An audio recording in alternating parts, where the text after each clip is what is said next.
Caleb Morgan stood in the middle of Silver Creek's main street with his hat in both hands and said the words he believed would end everything.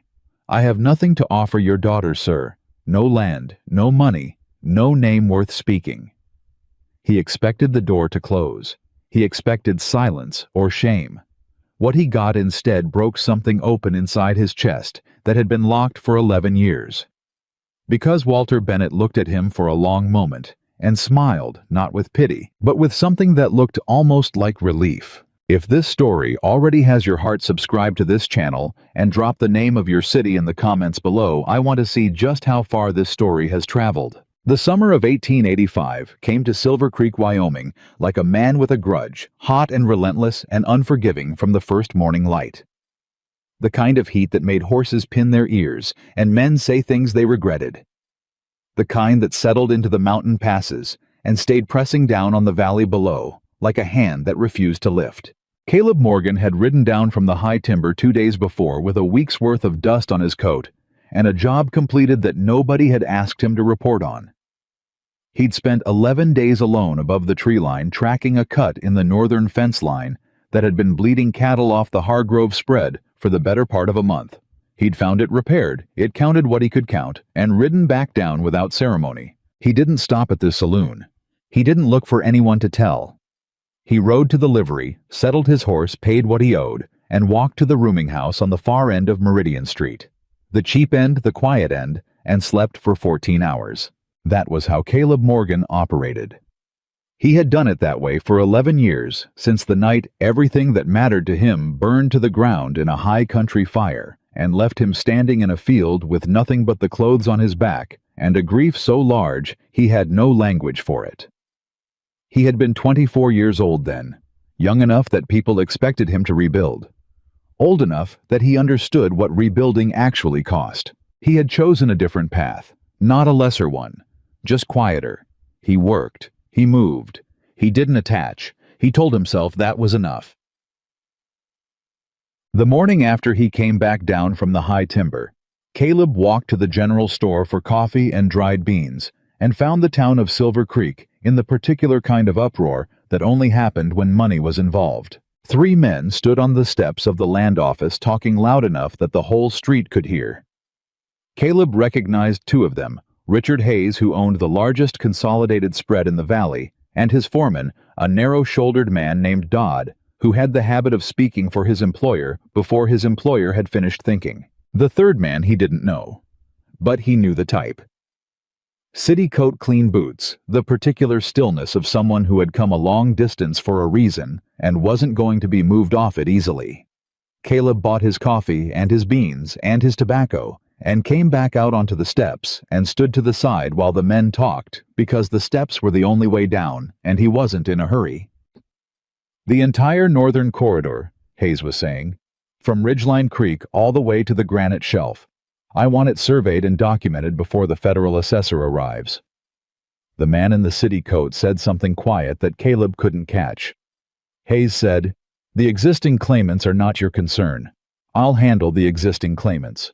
Dodd caught Caleb watching and gave him a look that was meant to be intimidating. Caleb held it for exactly 1 second, then looked away because he wasn't interested in a contest, and he had coffee to drink. He went to the bench outside the feed store and sat down and rolled a cigarette and tried to pay attention to the mountains instead of the conversation. He almost managed it. "You're Caleb Morgan." He looked up. The woman standing in front of him was carrying a basket covered with a cloth and wearing an expression that suggested she had made a decision about something and wasn't second-guessing it. She was perhaps 27, with dark hair pinned up under a practical hat, and eyes that were doing the kind of work most people didn't bother doing, actually looking at him. "I reckon," he said. "You worked the northern fence line for the Hargrove spread." "I did. For 11 days. Thereabouts." She shifted the basket from one arm to the other. "Mr. Hargrove says you found 3 separate cuts and repaired all of them and didn't charge him for the extra days." Caleb thought about that for a moment. "I quoted him a job. The job was bigger than I thought. That's not his fault. He thinks you're a fool for it. He's probably right. Something moved in her expression. Not amusement exactly, more like recognition. Like he had said something she hadn't expected, but had been hoping to hear. "I'm Clara Bennett," she said. "My father owns the 40-acre parcel at the base of Sentinel Ridge." Caleb knew the parcel. Not large, not particularly profitable. But the land was good, and the water rights were solid, and whoever had chosen it had known what they were doing. "Walter Bennett's daughter," he said. "Yes, your father's a careful man." "He is." She paused. "He's also sick. Has been for about 4 months now. His lungs." She said it plainly without dramatizing it the way people talked about hard things when they had been living with them long enough to stop flinching. "He can't manage the summer work himself. He's been trying to find someone reliable." Caleb looked at his coffee. "I'm not looking for hired work right now," he said. "I've got a commitment up at the Dawson place through the end of July." "I know. He knows. He wasn't asking you to start tomorrow." She held his gaze in a way that felt less like pressure and more like an honest transaction. "He was asking me to find out if you were the kind of man worth asking." Caleb was quiet for a moment. "And what did you decide?" "I haven't yet," she said. "That's why I'm still talking to you." He almost smiled. He stopped himself, but it was a close thing. Chad. He finished his business in town and rode back toward the Dawson place with the conversation sitting in the back of his mind in a way he didn't entirely welcome. He had not talked to a woman who looked at him like that in 11 years. Not because women hadn't looked, but because he had learned with some precision how to be the kind of man people stopped seeing. Useful but invisible, present but forgettable. It was a skill like any other. Clara Bennett had looked at him like he wasn't forgettable. He didn't know what to do with that yet. He heard about the trouble at the Bennett place 2 weeks later from Hargrove's youngest hand, a boy named Eddie who had the useful quality of knowing everything that happened in a 20-mile radius before anyone else did. "They're saying Hayes wants the Sentinel Ridge parcel," Eddie said without preamble while they were restringing wire on the east pasture. "Told Walter Bennett he's got until the end of August to sell, or Hayes'll file a competing survey claim." Caleb pulled the wire taut and didn't answer. "Walter Bennett told him to go to the devil," Eddie continued. "Which, if you ask me, was the correct answer, but also maybe not the wisest one considering." "Considering what?" "Considering Hayes owns 3 members of the county commission and the banknote on half the properties in this valley." Caleb set the pliers down for a moment. "How bad is Bennett's note?" Eddie shrugged. "Bad enough. He borrowed against the place 2 years ago when the well needed drilling. Payments due in October." He paused. "Hayes bought the note last month, from what I hear." Caleb picked the pliers back up. He didn't say anything for the rest of the afternoon, but he thought. So, he went to see Walter Bennett on a Thursday at the end of his Dawson commitment before he'd even stopped to eat or change his coat. He told himself it was professional. He was between jobs. The man needed help. It was a simple calculation. He knew it wasn't entirely that. But he didn't examine the rest of it too closely. Walter Bennett was sitting on the porch when Caleb rode up wrapped in a blanket, despite the summer heat, which told Caleb more than any doctor's report would have. He was perhaps 60, with a face that had once been strong and was still trying to be, and eyes that were sharp in a way that sickness hadn't touched. He watched Caleb dismount without speaking. Caleb tied off his horse and walked to the foot of the porch steps and took off his hat. "Mr. Bennett," he said, "I'm Caleb Morgan. I believe your daughter mentioned—" "I know who you are," Walter said. "Sit down." Caleb sat on the step. Walter looked at him for a long moment, with the particular thoroughness of a man who had learned to make assessments quickly because he didn't always have the luxury of time. "My daughter says you're honest," Walter said. "I try to be. She says you don't talk much." "No, sir." "She says when you do talk, it's worth listening to." Caleb looked at his hat. "I'm not sure she's had enough of a sample to determine that. She's a good judge." Walter coughed a deep rattling sound that he controlled quickly with the practice of someone who had been controlling it for months. "I need someone to manage the summer work. The cattle need moving to the high pasture before the heat breaks the grass down here. The north irrigation channel has a blockage I haven't been able to clear, and there are 3 sections of fence on the ridgeline that a man named Dodd cut last month. Caleb looked up at that.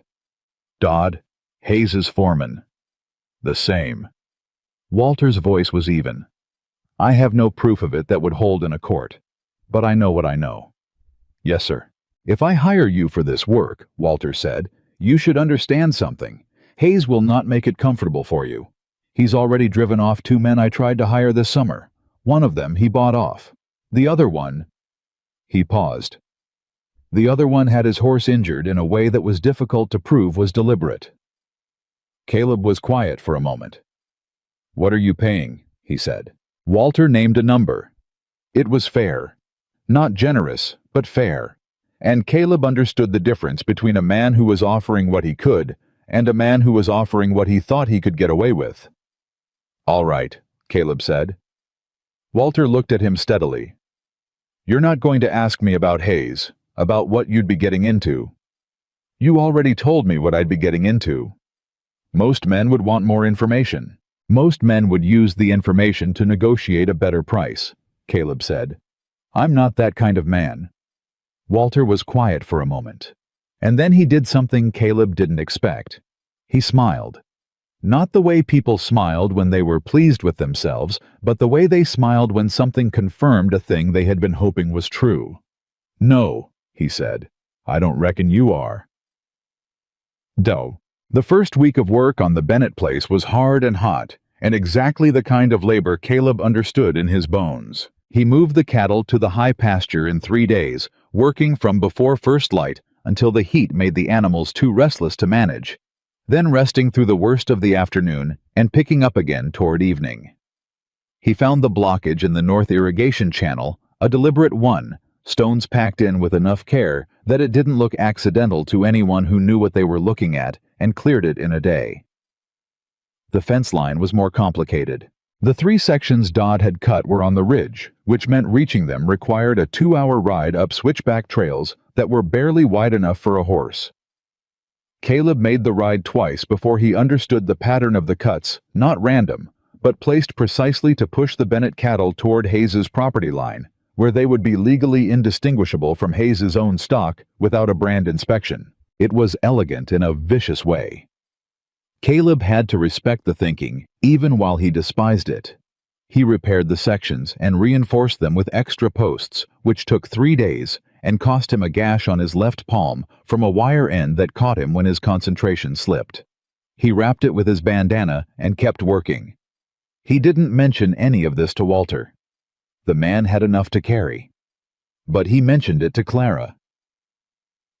Dang. She brought lunch to the field on the 4th day, not because it was expected of her, he sensed, but because she had made a decision about something, and this was how she was acting on it. She set the basket down on a fence post and handed him a wrapped bundle without ceremony. He took it grateful, in a way he kept off his face.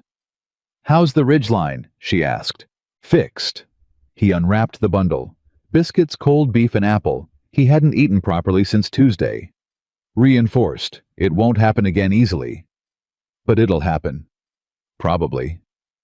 He looked at her. Your father needs to document the cuts. Write down the dates, the locations, the pattern. If Hayes files a competing survey claim, that documentation will matter. Clara was quiet for a moment. You think it'll get that far? I think Hayes has a plan, Caleb said, and I think the banknote is part of it. She didn't flinch. We know about the banknote. What are you going to do about it? We're trying to find another lender. She said it steadily, but he heard the thing underneath the particular exhaustion of someone who had been trying for a while without success. It's difficult. Hayes has relationships with most of the financial institutions in this county. There are institutions outside this county. Yes, I've written 3 letters. 2 didn't respond. 1 responded to say they didn't lend on properties in disputed territory. Her voice stayed flat, but her jaw tightened slightly. The land isn't in disputed territory. Hayes just told them it was. Caleb ate his biscuit and thought about that. My father won't sell, she said. I want you to understand that. Whatever Hayes does, he built this place. His wife is buried on the north side of the ridge. She paused. He'll lose the land before he sells it to the man who's been trying to steal it. That's a fine principle, Caleb said carefully. But losing the land and keeping the principle still means losing the land. She looked at him sharply. He held her gaze. I'm not telling you to sell. I'm telling you that principle alone won't stop a bank foreclosure. The silence stretched between them for a moment. Then something in her expression shifted, not softening exactly, but opening like a door moved off a stuck latch. What would stop it? She said. Evidence, documentation, and someone willing to take it to a federal land office, not the county one. He paused. Hayes owns the county. He doesn't own the federal assessor. She was quiet for a long moment, looking at him with that particular quality of attention he had noticed the first time they spoke, the kind that didn't slide off to the side or look for an easier thing to land on. You've thought about this, she said. I think about most things. You don't seem like a man who talks much about what he thinks. I'm not. He handed her back the empty cloth. But you asked a direct question. I'll try to remember that, she said. It might have been dry.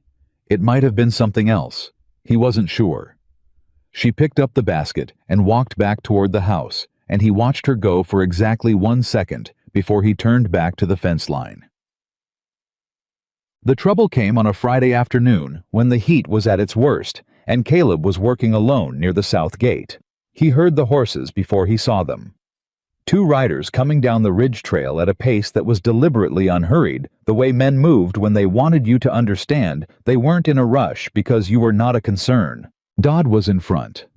The other man Caleb didn't know, heavy-set with a flat expression and the particular posture of someone hired specifically for his physicality. They pulled up 10 feet from where Caleb was working and didn't dismount. Morgan, Dodd said. Caleb set down his wire stretcher and straightened. He didn't reach for anything. He just stood. Dodd, he said. Mr. Hayes wanted me to pass along a message. All right. He said a man in your position, no land, no ties, no particular future in this valley, might want to think carefully about which disputes he gets himself involved in. Dodd's voice was pleasant. That was the most dangerous kind. It'd be a shame for a working man to find himself without work, in a county where Mr. Hayes has a lot of friends. Caleb looked at him steadily. Tell Mr. Hayes I appreciate his concern. Dodd smiled. Is that the message? That's the message. The smile stayed. You know I've run off better men than you from better situations than this. I don't doubt it, Caleb said. Is there anything else? Dodd looked at him for a long moment. Caleb didn't shift his weight, didn't cross his arms, didn't look away. He had been looked at by harder men than Dodd in harder situations than a fence line in August, and he had learned that stillness was its own kind of answer. Finally, Dodd turned his horse, and the 2 of them rode back the way they had come. Caleb watched them go. Then he picked up his wire stretcher and went back to work.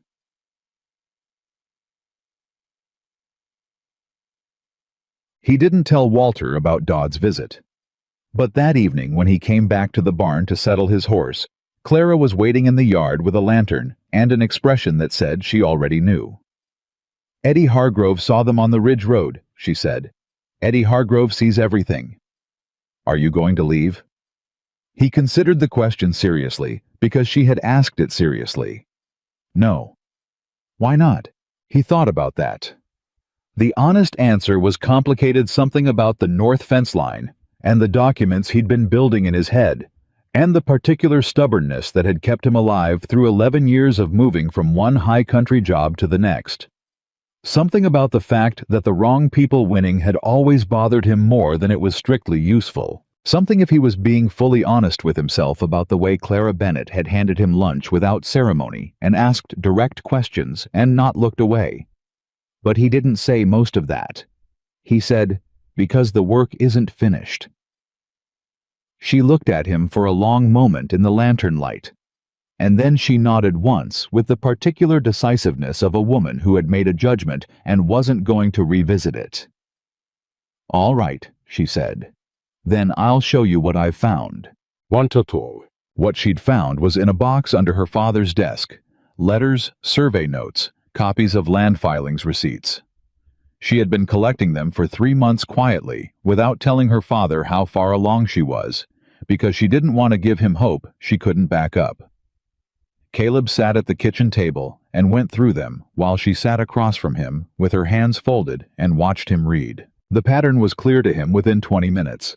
Hayes had been filing false boundary claims with the county land office since 1883, not dramatically but incrementally shaving acreage here and there, adjusting survey markers, submitting amended filings that contradicted original ones, and depended on the county recorder not comparing them carefully. The county recorder Caleb had noted was a man named Purcell, who attended church with Hayes and whose wife had been given a position at Hayes's trading company the previous spring. "This isn't just about your father's land," Caleb said. "No." Clara's voice was steady. "I counted at least 6 other properties." "Have you talked to the other owners?" "I've talked to 3 of them. 2 of them don't want to get involved. One of them, Tom Aldridge, down near the creek fork, he's been keeping his own records. He'd be willing to go to a federal office if someone else was willing to go with him." Caleb looked at the documents. He looked at the careful, precise handwriting in the margins. Clara's he understood organizing and cross-referencing over months of quiet, methodical work. He looked at her. "You've been doing this alone," he said. "My father doesn't need more to worry about. And you didn't tell anyone because in this county," she said evenly, "telling the wrong person is the same as telling Hayes." He nodded slowly. "The federal land office is in Cheyenne." "I know." "Someone would need to make the trip. Present the documentation in person. A written submission can be delayed or lost." He paused. "Or intercepted." She held his gaze. "I know that too. It would take at least a week, maybe more. And if Hayes finds out before the submission is filed, I know what it would mean." Her voice didn't waver. "I've known what it would mean for 3 months. What I didn't have was someone I trusted to go." The kitchen was quiet except for the sound of the summer night pressing against the windows, crickets, a distant coyote, the low breathing of the house around them. Caleb looked at his hands. The gash on his left palm had started to close. He'd need to keep it clean for another few days. "I'll go," he said. Clara was quiet for a moment. "You don't owe us anything," she said, and it wasn't false modesty or a test. He could hear the honesty in it. She was telling him the truth in case he'd forgotten it. "You've already done the work you contracted for." "I know that." "Hayes will make trouble for you, regardless of what happens in Cheyenne. Probably." "So why, Miss Bennett?" He said it quietly. "I told you, the work isn't finished." She looked at him. The lantern between them made the shadows move slightly, and in that light her expression had something in it he didn't have a precise word for, not gratitude exactly, and not relief, though it was close to both. Something rawer than either of those. Something that looked like what people looked like when they had been carrying something too heavy for too long and someone had finally, without being asked, put a hand under the weight. He looked away before either of them had to decide what to do about it. "I'll need copies of everything," he said. "Properly organized, and I'll need Tom Aldridge's records as well if he's willing. I can have them ready by Monday." "Monday's good." He stood and pushed back from the table and picked up his hat. At the door he paused. "Your father," he said. "He should know what you've done, what you've been doing." He didn't turn around. "A man ought to know when his family is fighting for him." He heard her breath shift slightly behind him, just the smallest catch. "I'll tell him," she said. He nodded once and went out into the summer dark. He didn't look back. He didn't need to. He already knew what he was going to find in Cheyenne, and he already knew with the particular clarity of a man who had been trying not to know something for several weeks what he was going to find when he came back. But that was a problem for later. Right now, the work wasn't finished, and Caleb Morgan always finished his work. Caleb left before sunrise on Monday. He didn't make an announcement. He didn't ask anyone to see him off. He tied his saddlebags, checked the documents Clara had organized into a leather satchel, and rode out of Silver Creek while the town was still sleeping, and the air still carried the thin coolness that burned off by 8 o'clock every morning in August. The documents were wrapped in oilcloth. Clara had thought of that herself. 3 months of careful solitary work, and she had thought to waterproof them without being told. He rode with the satchel against his body. He wasn't taking chances. The road to Cheyenne was 2 days in good conditions. Caleb pushed for 1.5, stopping only when his horse needed water and resting for 4 hours in the dark before pressing on again. He didn't sleep well in unfamiliar places on important errands. He never had. It was one of the ways his body had adapted to 11 years of working alone, a constant low-level alertness that didn't fully release until a job was finished. He reached the federal land office on Tuesday afternoon. The clerk at the desk was a young man with the distracted look of someone who processed paper all day and had learned to treat urgency as someone else's problem. "I need to file a formal complaint regarding fraudulent boundary claims in Cutler County," Caleb said. "I have documentation." The clerk looked at him over his spectacles. "You'll need to fill out a Form 14B and submit it with—" "I've already prepared the submission," Caleb said. He set the satchel on the counter and opened it, and laid out the documents in the order Clara had organized them. Survey discrepancies dating to 1883. At least 7 affected properties. I have original filings, amended filings, and a side-by-side comparison showing the alterations. He paused. I also have a signed affidavit from a second property owner corroborating the pattern. Tom Aldridge had signed it Sunday evening at his kitchen table with the particular quiet courage of a man who had been waiting for someone else to move first. The clerk looked at the documents. Something shifted in his expression, the professional detachment giving way just slightly to actual attention. "You said Cutler County," the clerk said. "Yes. Richard Hayes's territory." Caleb looked at him steadily. "Is that a problem?" The clerk was quiet for a moment.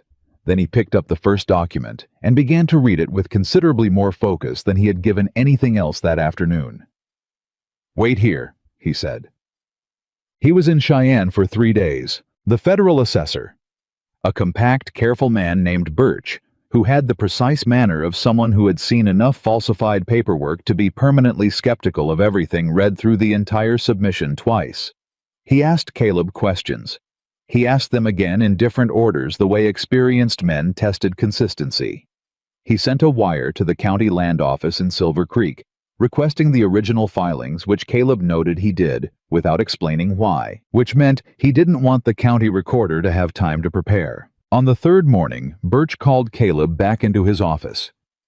"This is substantial," Birch said. He didn't say it warmly. He said it like a man confirming the weight of something he had just picked up. "If the pattern holds when we compare against the county records, and I have no reason to believe it won't, we're looking at systematic fraud going back at least 3 years. Yes, sir. I want to be clear about what happens next." Birch leaned forward. "I'll send an investigator to Cutler County. That process takes time. It is not swift. In the meantime, the county commission retains its authority over local land disputes. Hayes owns the county commission. I'm aware of the implications." Birch's voice didn't change. "What I can do immediately is issue a federal hold on any contested boundary changes in the affected corridor. That stops the clock on any forced survey proceedings or foreclosure actions tied to disputed acreage." Caleb straightened. "How long does the hold last?" "Until the federal investigation concludes. Minimum 90 days. Likely longer. 90 days. Walter Bennett's banknote was due in October. That was 60 days, not 90. But a federal hold on the land itself changed the equation. No bank would move on a foreclosure while a federal investigation was active on the same property. The legal exposure was too large. "Can you put that in writing?" Caleb said. Birch looked at him for a moment. "You're not a lawyer." "No, sir. But I know how to read." Birch almost smiled. He picked up his pen. Caleb rode back into Silver Creek on Thursday evening, with the federal hold order folded in his breast pocket, and the particular feeling in his chest of a man who has done the right thing and doesn't yet know what it's going to cost him. He found out the next morning. He came to the Bennett place at first light before the heat had settled, and Clara was already in the yard. She saw him before he was halfway up the lane, and the way her shoulders dropped just slightly, just for a fraction of a second, told him she had been more worried than she had let herself show. He dismounted and handed her the federal hold order without preamble. She read it. He watched her face as she read it, the careful, controlled focus giving way to something that moved through her expression like weather. She read it again. "A federal investigation," she said. "Active as of Tuesday. The hold on contested boundary changes is immediate." She looked up at him. "The banknote. A bank won't foreclose on land under federal investigation. The liability is too high. It doesn't solve the note you still owe the money, but it buys time. Time to find another lender without Hayes's interference. Time to let the investigation do its work." Clara was quiet for a long moment. She folded the document with the same careful precision she put into everything and held it against her chest with both hands. "You did this," she said. "Your documentation did it," Caleb said. "I just carried it to the right desk." "Don't do that." He looked at her. "Don't make it smaller than it is," she said. Her voice was even, but underneath it was something with edges. "I've had enough of people making things smaller than they are. What you did matters. Say it matters." He was quiet for a moment. He wasn't used to that kind of directness. He wasn't used to someone insisting he be acknowledged. "It matters," he said. "I'm glad I could do it." She nodded once as if that was sufficient, as if she had simply needed him to confirm it, and now they could both move on. She turned toward the house. "My father wants to see you." Walter Bennett was sitting up in his bed, which was an improvement from the previous week, when he'd been unable to sit up without coughing. He had the document in his hands when Caleb came in. Clara must have gone ahead, and he read it twice before he looked up. "Birch," Walter said. "You got to Birch directly." He was the senior assessor on duty. He's the best one they have. Straightest man in the federal land office. Walter set the document down on the blanket. Most men who went to Cheyenne with this kind of submission would have talked to whoever was at the desk, would have filled out their Form 14B and waited. He looked at Caleb. "How did you know to ask for Birch?" "I didn't," Caleb said. "The clerk went to get him. I think the documentation was thorough enough that he knew it needed someone senior." Walter was quiet. "That's my daughter's work." "It is." "She didn't tell me she'd been doing it. 3 months. His voice had a quality Caleb recognized, the complicated pride of a parent who was also chastened. "She was protecting me." "Yes, sir." "She's been protecting me for 4 months, Walter said. "Running the place, managing the books, dealing with Hayes's foreman, when he comes around writing letters to lenders who don't write back." He coughed, controlled, brief. "And I've been lying in this bed feeling sorry for myself." Caleb didn't offer reassurance. He understood that sometimes the right response to a man's honest self-assessment was silence. "You're a good man, Morgan," Walter said. It wasn't flattery, it was a conclusion. "I want you to know I see that." Caleb shifted his hat in his hands. "I appreciate it, sir." "My daughter sees it too." Walter held his gaze. "I mention that not to make you uncomfortable, but because I think you're the kind of man who talks himself out of things he deserves." Caleb had no answer for that. He looked at his hat. Walter let him have the silence. Then he said, "Stay on through the summer. The wages stand. There's more to do." "Yes, sir," Caleb said. "I know." What happened next came from a direction Caleb hadn't accounted for, which was unusual. He was generally good at accounting for directions. It was Clara who told him 2 days after his return, while they were working in the north field, she on one side of a fence, repair him on the other, the way they had fallen into working together without either of them planning it. "Hayes came to see my father yesterday," she said. Caleb set down his hammer. "While I was in town, While you were in town. Her voice was level. He came alone, which was unusual. No Dodd, no hired man. He sat in the parlor for 20 minutes and talked about the federal investigation like it was a minor inconvenience. Then he offered to buy the place outright. Cash settlement above market value immediate. And your father said, my father told him the land wasn't for sale. Caleb picked up his hammer. Then Hayes left. Not immediately. She paused, and the pause had weight. He said something on his way out. He said, she stopped, started again.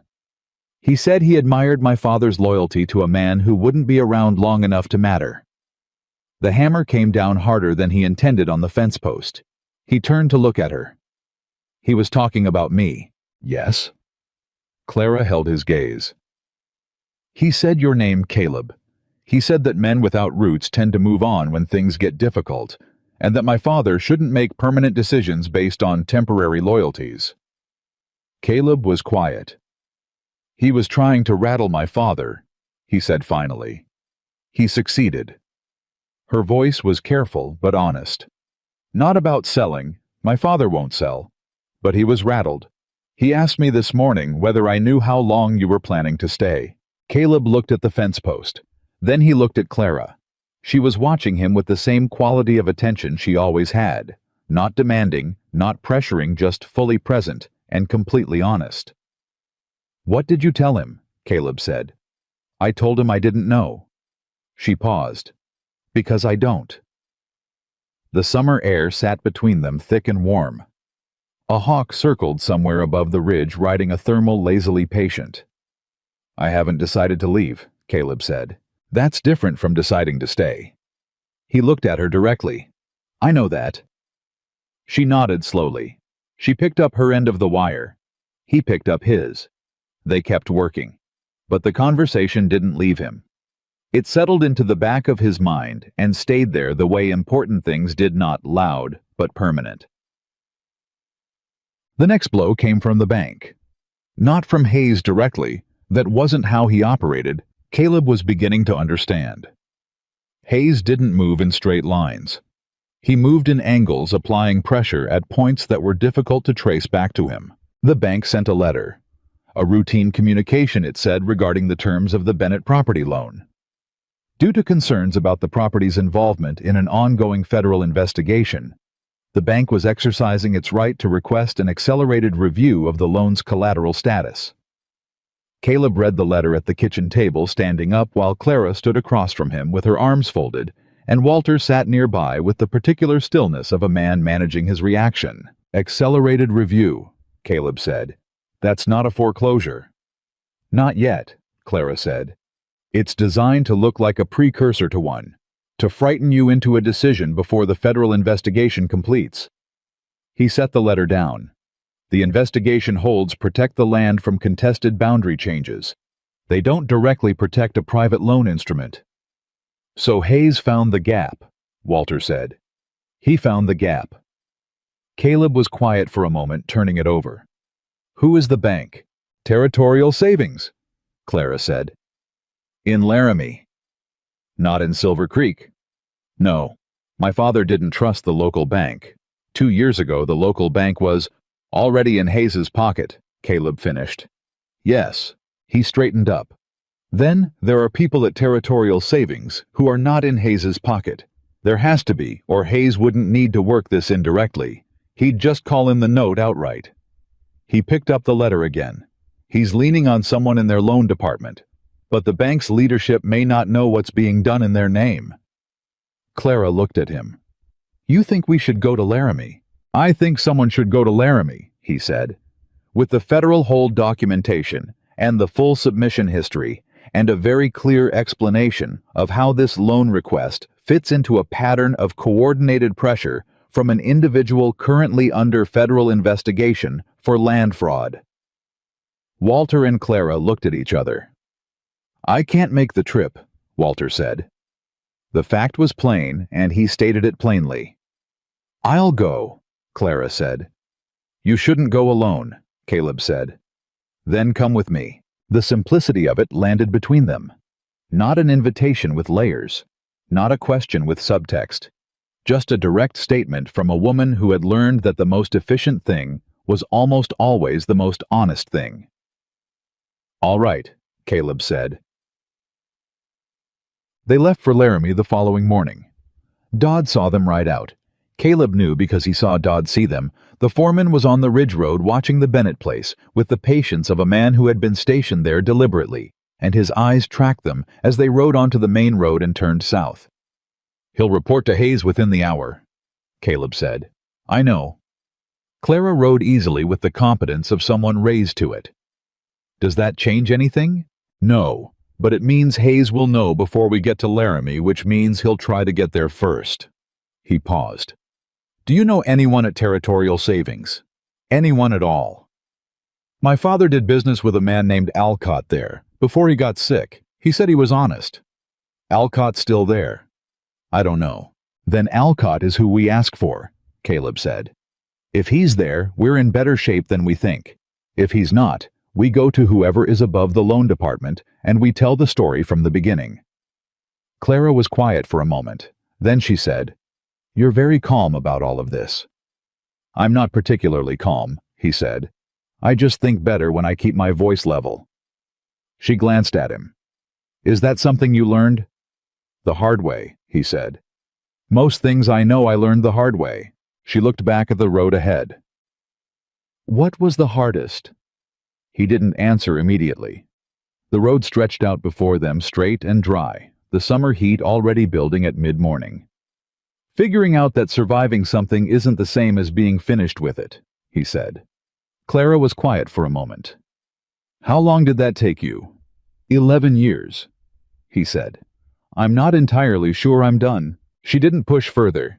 He was grateful for that. She had the rare quality of knowing when she had enough of an answer. Chad, Alcott was there. He was older than Caleb expected, late 50s, with the careful, measured manner of a man who had spent his career handling other people's difficult situations and had developed genuine compassion for the difficulty without losing the precision required to solve it. He looked at the documentation for a long time. He read the federal hold order. He read the submission summary Caleb had brought back from Cheyenne. He read the bank letter and then read it again. Then he looked at Clara. "Miss Bennett, your father, how is he?" "Sick," she said. "But fighting." Alcott nodded slowly. He folded the bank letter and set it to the side. "I want to be direct with you," he said. "The letter you received was not generated by this office's leadership. I've been here 23 years. I would have known about a review request on a performing loan in a federally protected property status." He paused. "Someone in our loan department acted outside their authority." Caleb watched Clara absorb that. She kept her expression steady, but her hands folded on the table, pressed together slightly. "What happens now?" she said. "I'll need to conduct an internal review," Alcott said. "That will take several days. In the meantime..." He opened his desk drawer and took out a piece of bank letterhead. "I'm going to draft a notice confirming that the Bennett loan is in good standing and is not subject to any accelerated review proceedings. That notice will go to your father, to the Federal Land Office in Cheyenne, and to our bank's board of directors." "Hayes will know," Caleb said. "Yes," Alcott said. "He will." He looked at Caleb directly. "Are you prepared for what that means?" "Tell me what you think it means," Caleb said. Alcott set down his pen. "Richard Hayes is a man who has operated in this territory for a long time with very little resistance. The federal investigation changes that, but investigations take time. In the meantime, a man like Hayes, a man who is used to controlling outcomes, becomes unpredictable when he understands he's losing control." He paused. "I'm not saying this to frighten you. I'm saying it because you should know the difference between winning the legal battle and being safe." Caleb nodded. He had already known that, but hearing it stated plainly by a man with no stake in it confirmed something. "We understand," Clara said. Her voice was steady. Her hands were steady. Caleb looked at her and thought about what Walter had said, that she had been carrying this for 4 months alone, protecting her father from the weight of it. He understood now with more precision than he had before what that had actually cost her. You do. They started back toward Silver Creek late that afternoon and made it halfway before the light failed, and the sensible thing was to stop at a way station for the night. The way station had a single public room and 2 private ones. Caleb paid for both without discussion. He was not the kind of man who created situations that put a woman in a difficult position, and Clara was not the kind of woman who would have allowed it anyway. They ate at the public table with 3 other travelers, a cattle buyer from Denver, a minister headed for a parish in Rock Springs, and a woman about Clara's age who was visiting family, and talked enough for all of them. Caleb was glad of the noise. It meant he didn't have to fill the silence. After dinner, Clara sat near the window while the other travelers drifted off to their rooms, and Caleb sat across from her with a cup of coffee he wasn't drinking. "Alcott will do what he said," Clara said. It wasn't a question. "I think so," Caleb said. "He's been there 23 years. He's not going to protect whoever in his department did Hayes a favor. It costs him too much. So the bank threat goes away." "The bank threat goes away." She was quiet. Outside, the summer night was full of sound insects, a horse somewhere, the distant low of cattle. "That leaves the investigation," she said. "And Hayes." "Yes." Birch said minimum 90 days, likely longer. "Yes." "So Hayes has 90 days to make our lives difficult." "He has 90 days to make your lives difficult," Caleb said. "He has less incentive to come after me. I don't have anything he wants." Clara looked at him. Something shifted in her expression, quick and then controlled. "You're wrong about that," she said quietly. He looked at her. "He wants you gone," she said. "You're the reason the federal investigation exists. You're the reason the bank letter didn't work. You're the reason—" She stopped, started again. "He doesn't want you gone because you're a threat to his land scheme. He wants you gone because you keep standing between him and outcomes he expects to control." Caleb held her gaze. "You're not wrong," he said. "I know I'm not." She held his gaze without flinching. "Which means we have a problem." "We?"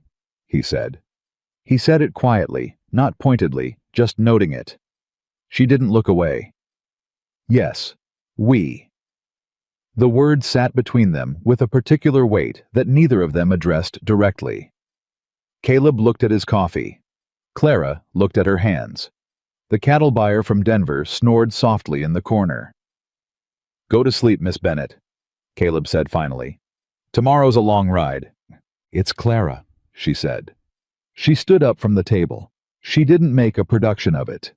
"You've ridden to Cheyenne for my family, and sat in a bank office in Laramie for my family, and taken messages from Dodd's hired muscle on our fence line.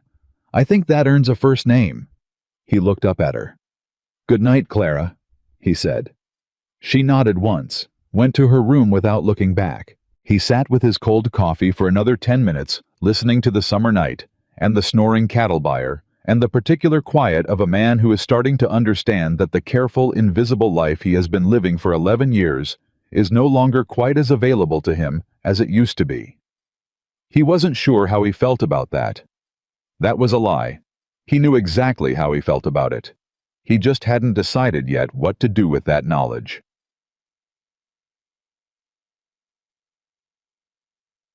They rode back into Silver Creek the following afternoon to find Eddie Hargrove waiting at the end of the Bennett Lane with the particular expression of a young man who is carrying bad news and is not sure how to start. "What happened?" Caleb said. Not a question. "Dodd came to the place yesterday afternoon," Eddie said, "with 4 men. I don't know all their names. Mr. Bennett was alone." Clara went still on her horse. "Is my father—" "He's all right," Eddie said quickly. "He's all right, Miss Clara. They didn't touch him, but they—" He looked at Caleb. "They went through the house, said they were looking for stolen survey documents that were the property of the Hayes Land Company." Caleb kept his voice level. "Did they take anything?" "No, because—" Eddie's expression shifted to something that was almost pride. "Because your father had already moved everything. He'd put it all in the well house under the feed sacks when he saw them coming up the lane." Eddie paused. "He said to tell you he's not as slow as he looks."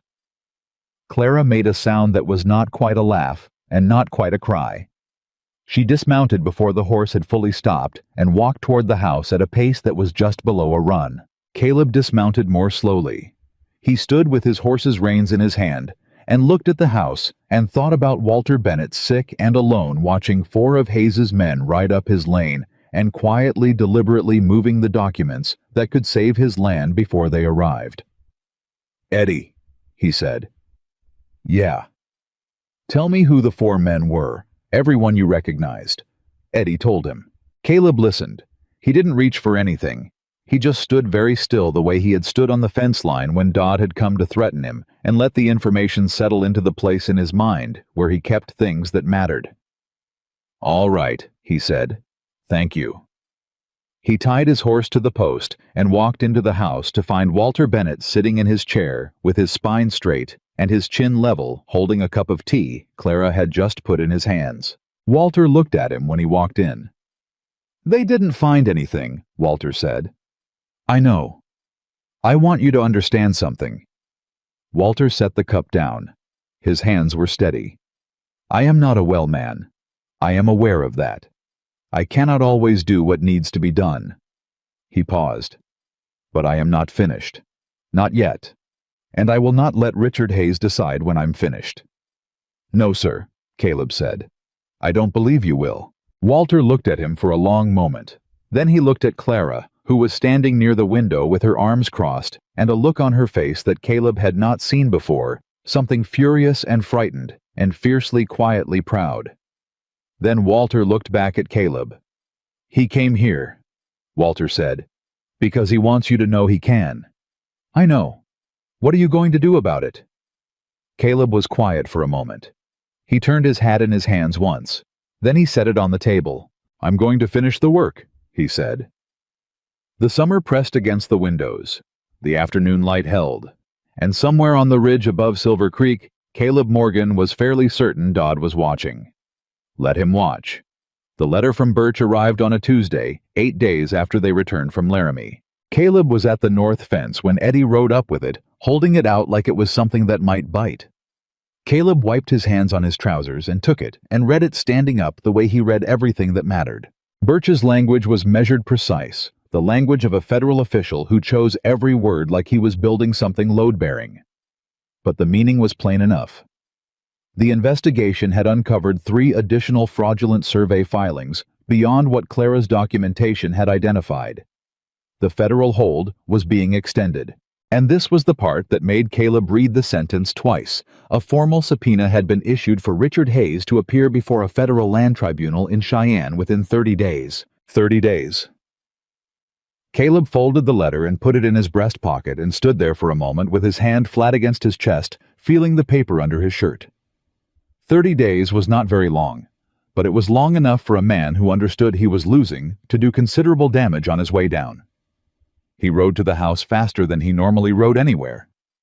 Clara read the letter at the kitchen table with her father beside her, and when she finished, she set it down and looked at Caleb with an expression that was equal parts relief and something much more careful. "He'll know about this already," she said. "Before we do, probably. He has people at the federal office." "So he has 30 days. "Yes." Walter picked up the letter and read it himself slowly with the thoroughness of a man who had learned not to trust summaries. When he finished, he set it down with the particular care of someone handling something fragile. 30 days, Walter said. "In my experience, cornered men fall into 2 categories." He looked at Caleb. "Those who give up and those who burn everything down on their way out. Which kind is Hayes?" Walter didn't hesitate. "The second kind." Caleb nodded. He had already known that. He had just needed to hear it confirmed by a man who had known Hayes for 20 years. "Then we need to be ready," Caleb said. "Ready for what specifically?" Clara said. "Not challenging. Practical." She needed a specific answer so she could take specific action, and that was exactly the kind of woman she was. "I don't know yet," Caleb said. "That's what worries me." He found out 9 days later. Not from Hayes directly. Not from Dodd.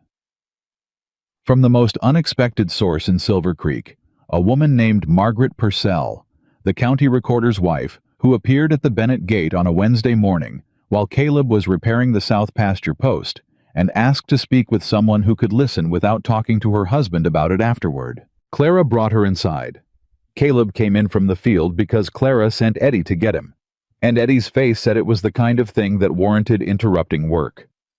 Margaret Purcell was a small woman in her late 40s who sat with her hands in her lap and her back very straight, and spoke with the controlled precision of someone who had been rehearsing what she was about to say for a considerable amount of time and was determined to get through it without losing her nerve. "My husband is a weak man," she said without preamble. "I've known that for 15 years.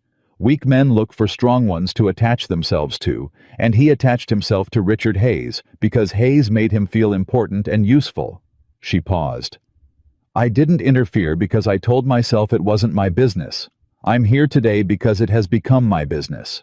Caleb sat across from her and didn't say anything. Clara sat beside her and also didn't say anything. Caleb had noticed that Clara understood the same way he did that sometimes the most useful thing you could do for someone with a difficult truth was simply not interrupt it. "Hayes met with my husband 3 nights ago," Margaret said. "I wasn't supposed to hear. I heard." She looked at her hands. "He's planning to file a formal accusation of evidence tampering against the federal submission. He intends to claim that the documents submitted to the Cheyenne office were altered or fabricated. He has someone whose name I didn't recognize, who will sign an affidavit to that effect." The kitchen was very quiet. "That's perjury," Clara said. "Yes," Margaret said.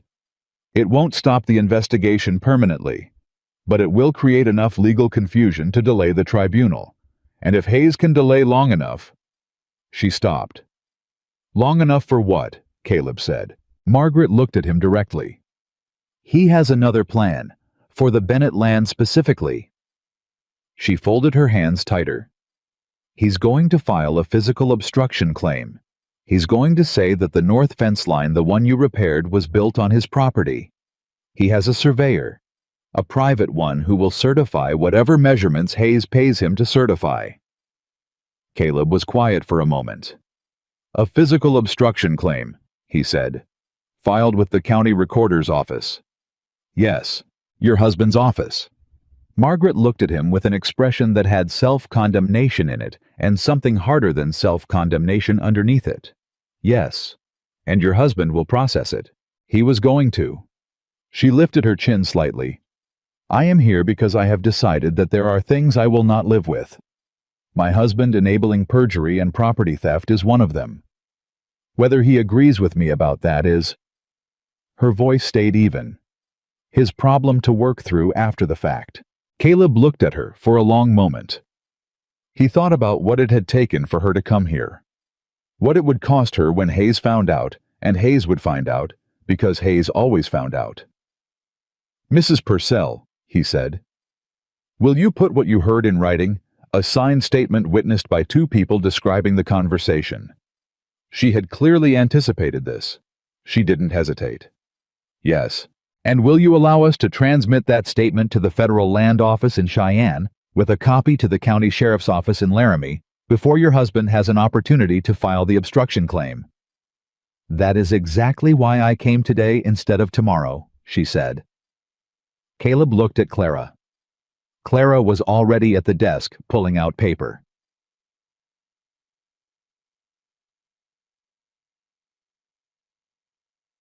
The statement took 2 hours to write, revise, and finalize, with Margaret Purcell dictating and Clara writing, and Caleb listening for anything that needed to be more specific or less open to interpretation. When it was done, Margaret signed it. Clara signed as witness. Caleb signed as witness. Walter Bennett, who had come downstairs at some point during the 2nd hour and seated himself quietly in the corner without anyone asking him to leave, signed as a second witness without being asked. Margaret Purcell looked at Walter's signature for a moment. "I'm sorry," she said. "I should have come sooner." "You came," Walter said. "That's what matters now." She nodded once, smoothed her skirt with the particular composure of a woman who had made an irrevocable decision, and was going to carry it without flinching, and walked out to her horse. Caleb watched her ride away with a feeling that he identified after a moment as respect, the uncomplicated bedrock kind. Then he turned to Clara. "I need to ride to Laramie, tonight." "Tonight," she said. "If Hayes moves on the obstruction claim tomorrow, we need that statement already in the right hands." She didn't argue. She didn't tell him to rest or wait for morning. She looked at him with those direct, serious eyes and said, "Take the bay mare. She's faster than your horse." "I know where her tack is," he said. "I know you do." She held his gaze for one moment. "Come back." He put on his hat. "I always finish the work," he said. He rode out while the sun was still above the ridge. He made Laramie by midnight, which was not a comfortable ride, but was a necessary one. The sheriff's deputy who took the statement at the night desk was a young man who initially seemed inclined to make Caleb wait until morning and a senior officer was available.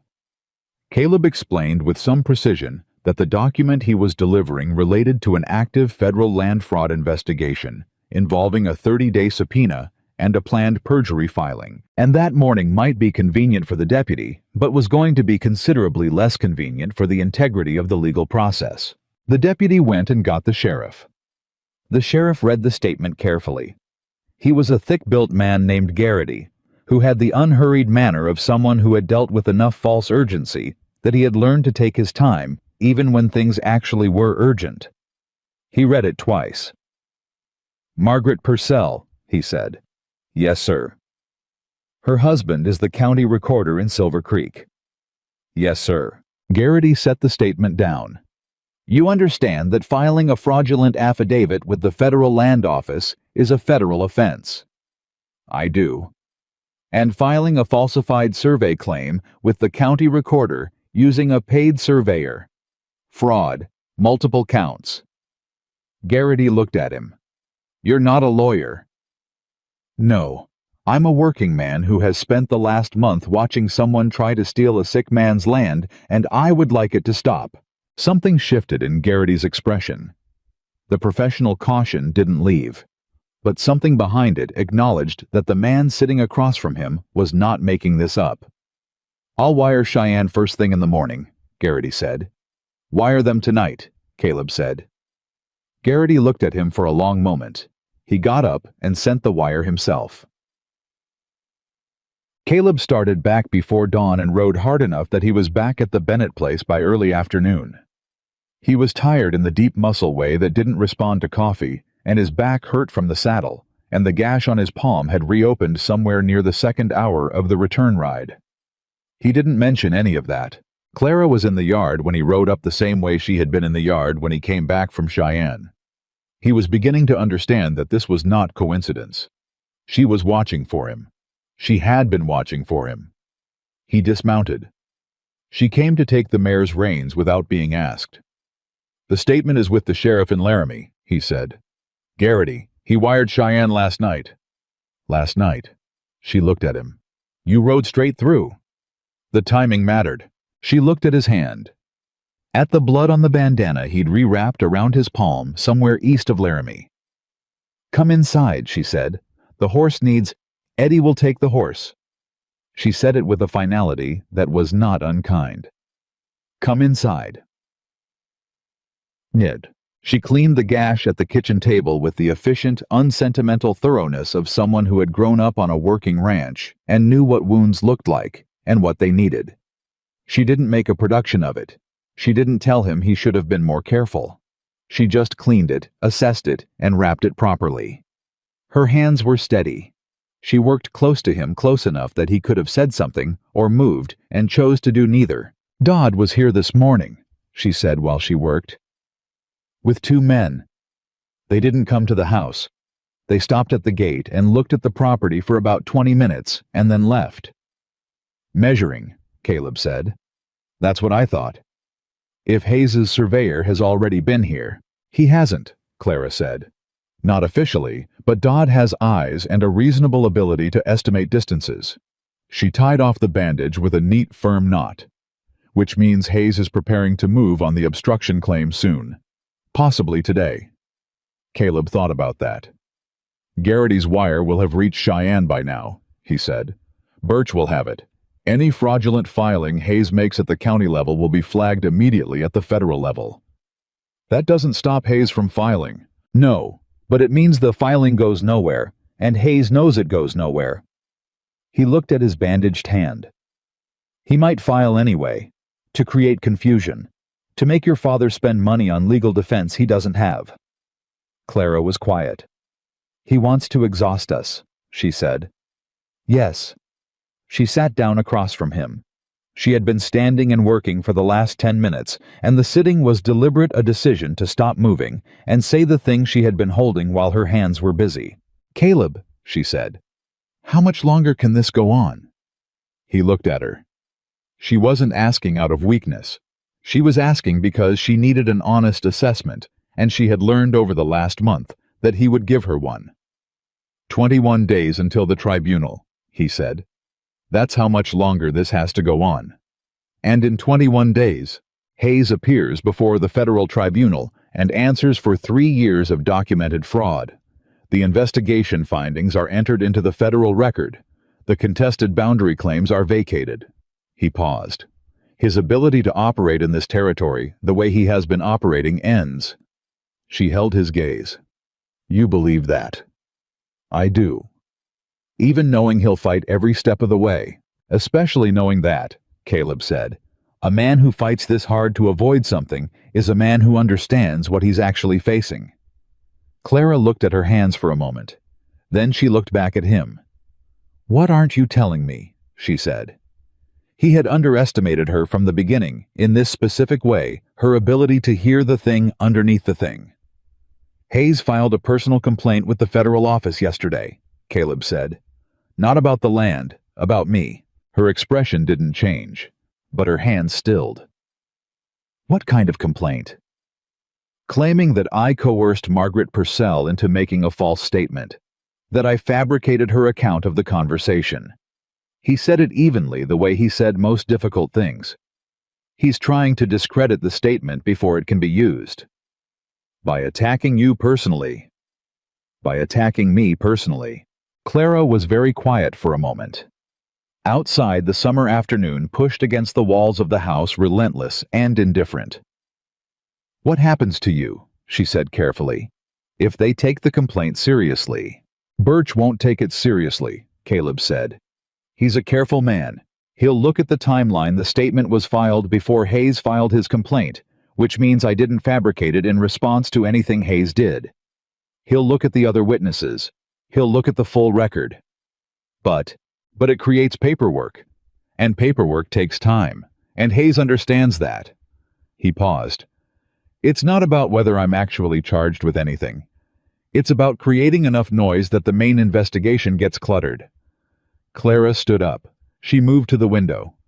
She stood with her back to him for a moment, and Caleb watched the set of her shoulders, the particular tension of someone who is deciding something and wants to make sure they've decided it correctly before they say it. She turned around. He's not coming after the land anymore, she said. Not primarily. He's coming after you. Caleb didn't deny it. If you leave, she said, the personal complaint goes away. The noise goes away. The investigation continues on the documentation alone without him being able to point at a person and say someone manipulated the process. Yes, Caleb said. Is that what you're thinking about doing? He looked at her directly. No. Why not? Because leaving doesn't actually stop him, Caleb said. It just stops him coming after me specifically. He'll find another angle on the investigation, another gap, another person to lean on. He paused. And because... He stopped. Because, she said. He held her gaze. Because I told you I'd finish the work, he said quietly. I meant it. The kitchen was very still. Clara looked at him for a long moment with an expression that he couldn't fully read and didn't try to not because he was incurious, but because some expressions deserved to be held by the person wearing them for as long as they needed to hold them. All right, she said finally. Then let's talk about what we do next. John, What they did next was Walter's idea, which surprised Caleb and clearly did not surprise Clara, which told him this was a pattern Walter thinking more strategically from his sickbed than most healthy men thought on their feet. "The other landowners," Walter said. "The ones Hayes has been filing false claims against. Not just Tom Aldridge, all of them." Caleb was listening. "Right now?" Walter said, "This looks like one family fighting a powerful man.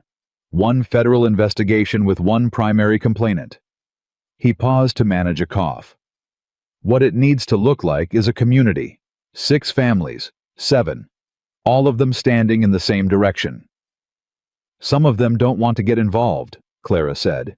"Some of them didn't want to get involved last month," Walter said. "Last month, Hayes seemed untouchable. Today, he has a federal subpoena." He looked at Caleb. "People's willingness to get involved changes when they can see which way the wind is blowing." Caleb thought about that. "You want me to go to them. I want someone to go to them. I'd go myself, but—" Walter gestured at himself with a kind of dry precision. "Clara can't go alone, and you're the one who knows the legal situation well enough to explain it clearly. Some of them may still refuse." "Some of them will," Walter agreed. "But some won't. And the ones who won't need someone to come to them and tell them what they have is worth defending." He looked at Caleb steadily. "Can you do that?" Caleb thought about 5 families scattered across the valley and ridge country, each of them carrying 3 years of quiet, grinding pressure from a man who had made them feel small and isolated and alone with their problems. He thought about what it felt like to be the only person who believed something mattered. He thought about Clara working alone at a kitchen table for 3 months, cross-referencing documents no one had asked her to collect. "Yes," he said. "I can do that." Chatterpie. He spent the next 4 days riding.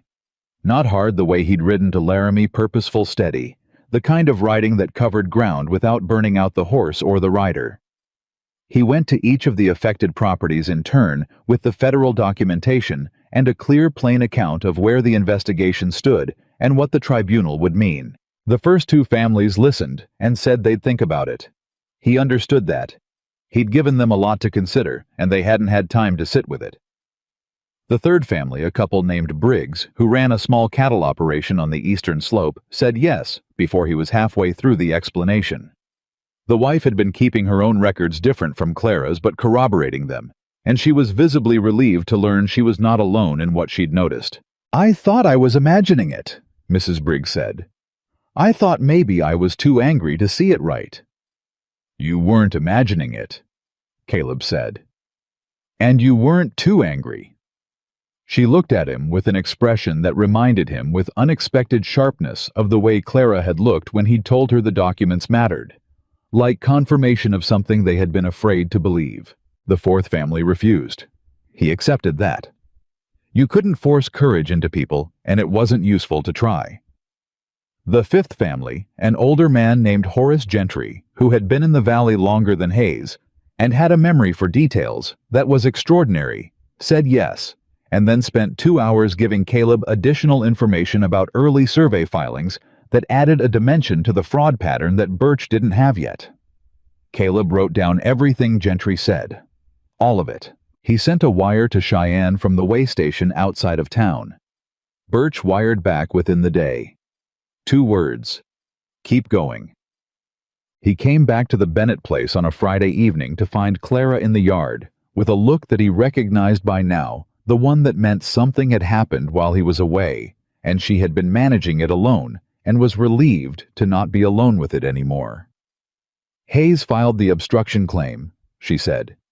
He stopped. "When?" "This morning." Purcell processed it. "His wife apparently tried to stop him and he filed it anyway." She paused. "She's left the house. She's staying with her sister in Rollins." Caleb absorbed that. Margaret Purcell, who had come here with a straight back and a prepared statement, was now in Rollins because her husband had chosen Hayes over her. "The federal hold should block the claim from proceeding," he said. "It does. Garrity sent notice to the county recorder's office within 2 hours of the filing." Clara's voice was steady, but underneath the steadiness was the particular exhaustion of someone who had absorbed too many blows in too short a time. But Hayes's private surveyor is already making noise in town. He's been in the saloon telling anyone who'll listen that the federal investigation is based on fabricated documents and that the Bennetts will be off this land by winter. Let him talk. It's not about whether people believe him, Clara said. It's about what it feels like to have someone say it in public. It's about my father hearing it. She paused. He heard. Eddie told me. He doesn't say much about it, but I know him. Caleb looked at her. Where is he? Caleb said. On the porch.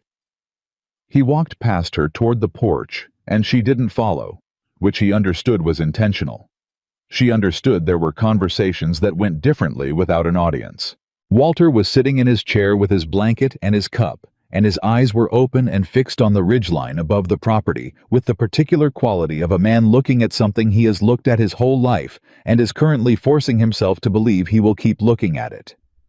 Caleb sat down on the step. Neither of them spoke for a moment. You heard about the surveyor, Walter said. Yes. He's a fool Hayes is paying to be brave, Walter said. I know that. I've met his kind before. He paused. It's still hard to hear. Yes, sir. I know it is. 30 years, Walter said. This place. 30 years.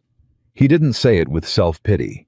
He said it like a man counting something real, the weight of actual time, actual work, actual living. My wife is buried here. My daughter grew up here. I built every fence post on this property with my own hands. He stopped. The idea that a man like Hayes can sit in a saloon and say, he stopped again. He can say it, Caleb said. He can't take it. Walter looked at him. The federal tribunal is in 14 days, Caleb said.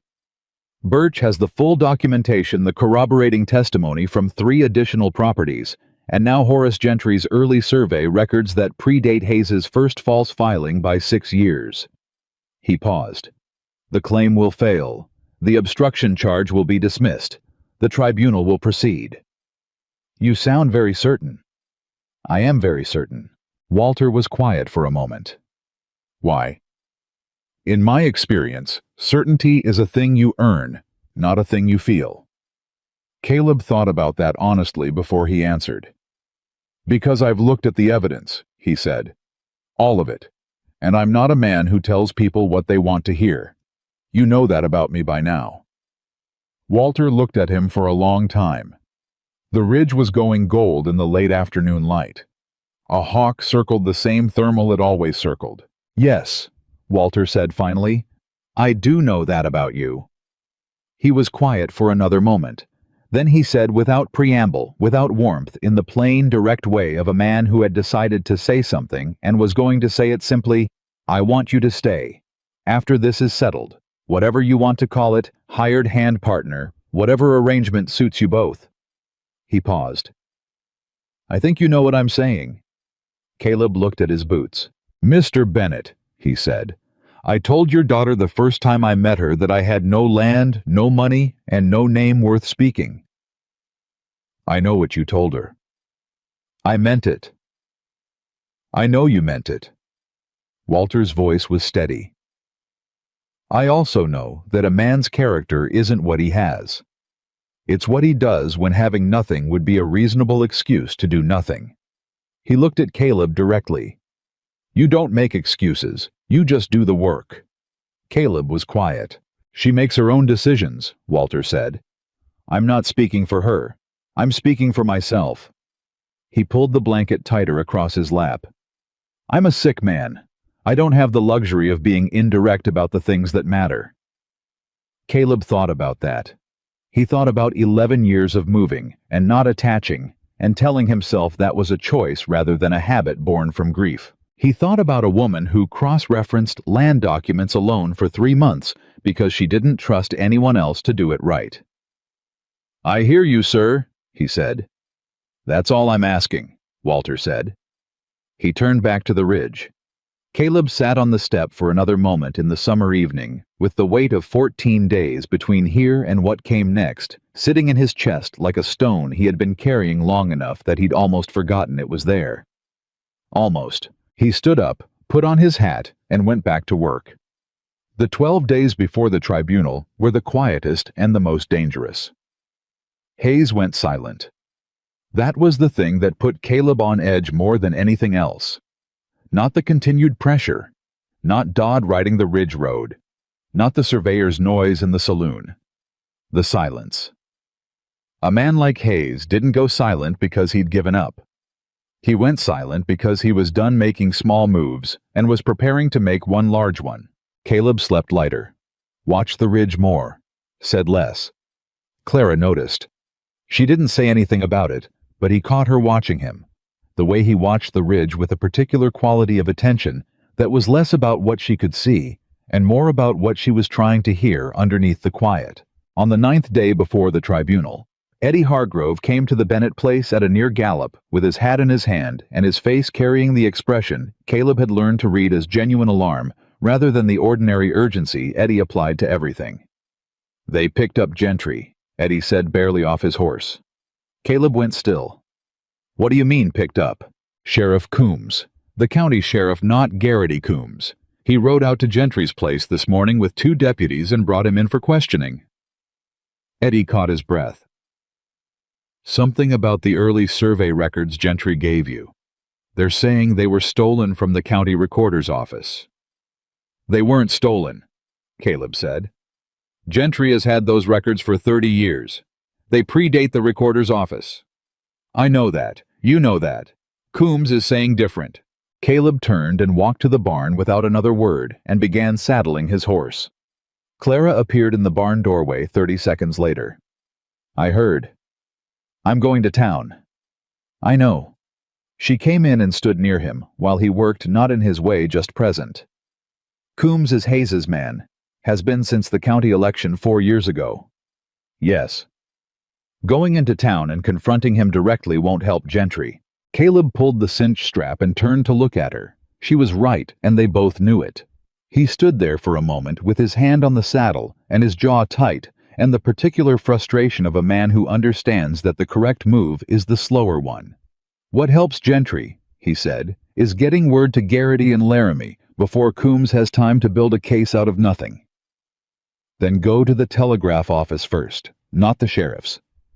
He looked at her. "You were going to go to the sheriff's first," she said. He had been. "Yes." "Telegraph first," she said. "Then you can go wherever you want." He took his hand off the saddle. "You're right." "I know." She said it without satisfaction, just fact. "Go."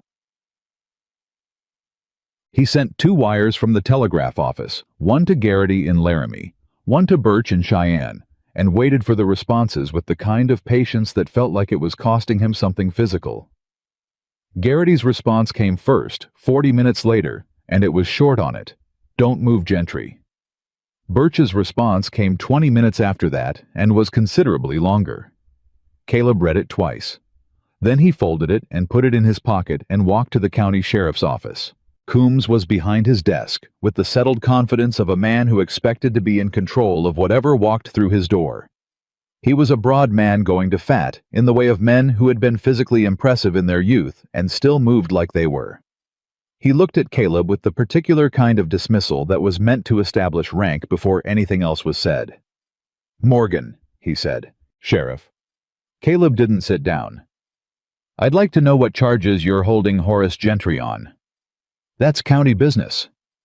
"The survey records you're claiming were stolen from the county recorder's office were in Gentry's possession before the recorder's office existed," Caleb said. "They're documented in Gentry's own land filing from 1851. That predates the recorder's office by 11 years. Coombs leaned back in his chair. "I don't know where you're getting your information." "From Gentry, who gave me copies of the records voluntarily on his own property without any coercion." Caleb reached into his breast pocket and produced the wire from Birch. He set it on Coombs's desk. "The Federal Land Office is aware that Gentry was taken in for questioning. They're also aware of the timing 9 days before the Hayes tribunal. Coombs looked at the wire without touching it. You want to be careful, Coombs said, about making accusations that— I haven't made any accusations, Caleb said. I've stated facts. He paused. The Federal Assessor's Office has jurisdiction over any evidence material to an active federal investigation. Detaining a witness who provided voluntary testimony to that investigation without federal authorization is a matter they take seriously. He let that sit for a moment. Garrity and Laramie is already aware. Something moved through Coombs' expression. Not fear exactly, the man was too entrenched for simple fear, but calculation. The particular recalculation of someone who had expected an easy play and was discovering it was less easy than anticipated. Gentry is free to go, Coombs said. He said it like it had been his idea all along. I appreciate that, Caleb said. He picked up the wire, tipped his hat exactly as much as courtesy required, and walked out. Gentry was in the outer room, sitting on a bench with his hat on his knee and the expressionless patience of a man who had decided to outlast whatever was happening to him. He was 71 years old, and he looked it in the way that meant he had actually lived those years rather than just accumulated them. He looked up when Caleb came in. They're letting you go, Caleb said. Gentry stood up with the deliberate care of a man whose joints required consideration. I figured they would, once they realized I wasn't scared of them. Were you scared of them? Mildly. Gentry put on his hat. I'm 71. I've been mildly scared of most things for about 20 years. Doesn't stop me doing what needs doing. He looked at Caleb. You sent the wires. Yes. Good man. He started for the door. Buy me a cup of coffee. I want to hear what Birch said. Capture. They sat in the diner 2 blocks from the sheriff's office, which Caleb was aware might be visible to whoever Coombs sent to report his movements. He didn't particularly care. He was done being subtle about things that didn't require subtlety. Gentry read the wire and nodded slowly. Birch is moving the tribunal up, Gentry said. By 4 days, Caleb said. Given what happened this morning, he considers Gentry's safety a material concern. He paused. The tribunal is in 5 days. 5 days. Gentry folded the wire and handed it back. Hayes know yet? He will. When a man like Hayes finds out his timeline just got compressed. Gentry looked at his coffee. He doesn't slow down. He speeds up. I know. You ready for that? Caleb looked at the window. Through it, he could see the main street of Silver Creek, the same street where this had started, where a man named Caleb Morgan had stood with his hat in his hands and said he had nothing to offer. Where the town had looked at him like the sum of what he lacked rather than the weight of what he carried. Yes, he said. He was not ready for what happened that evening.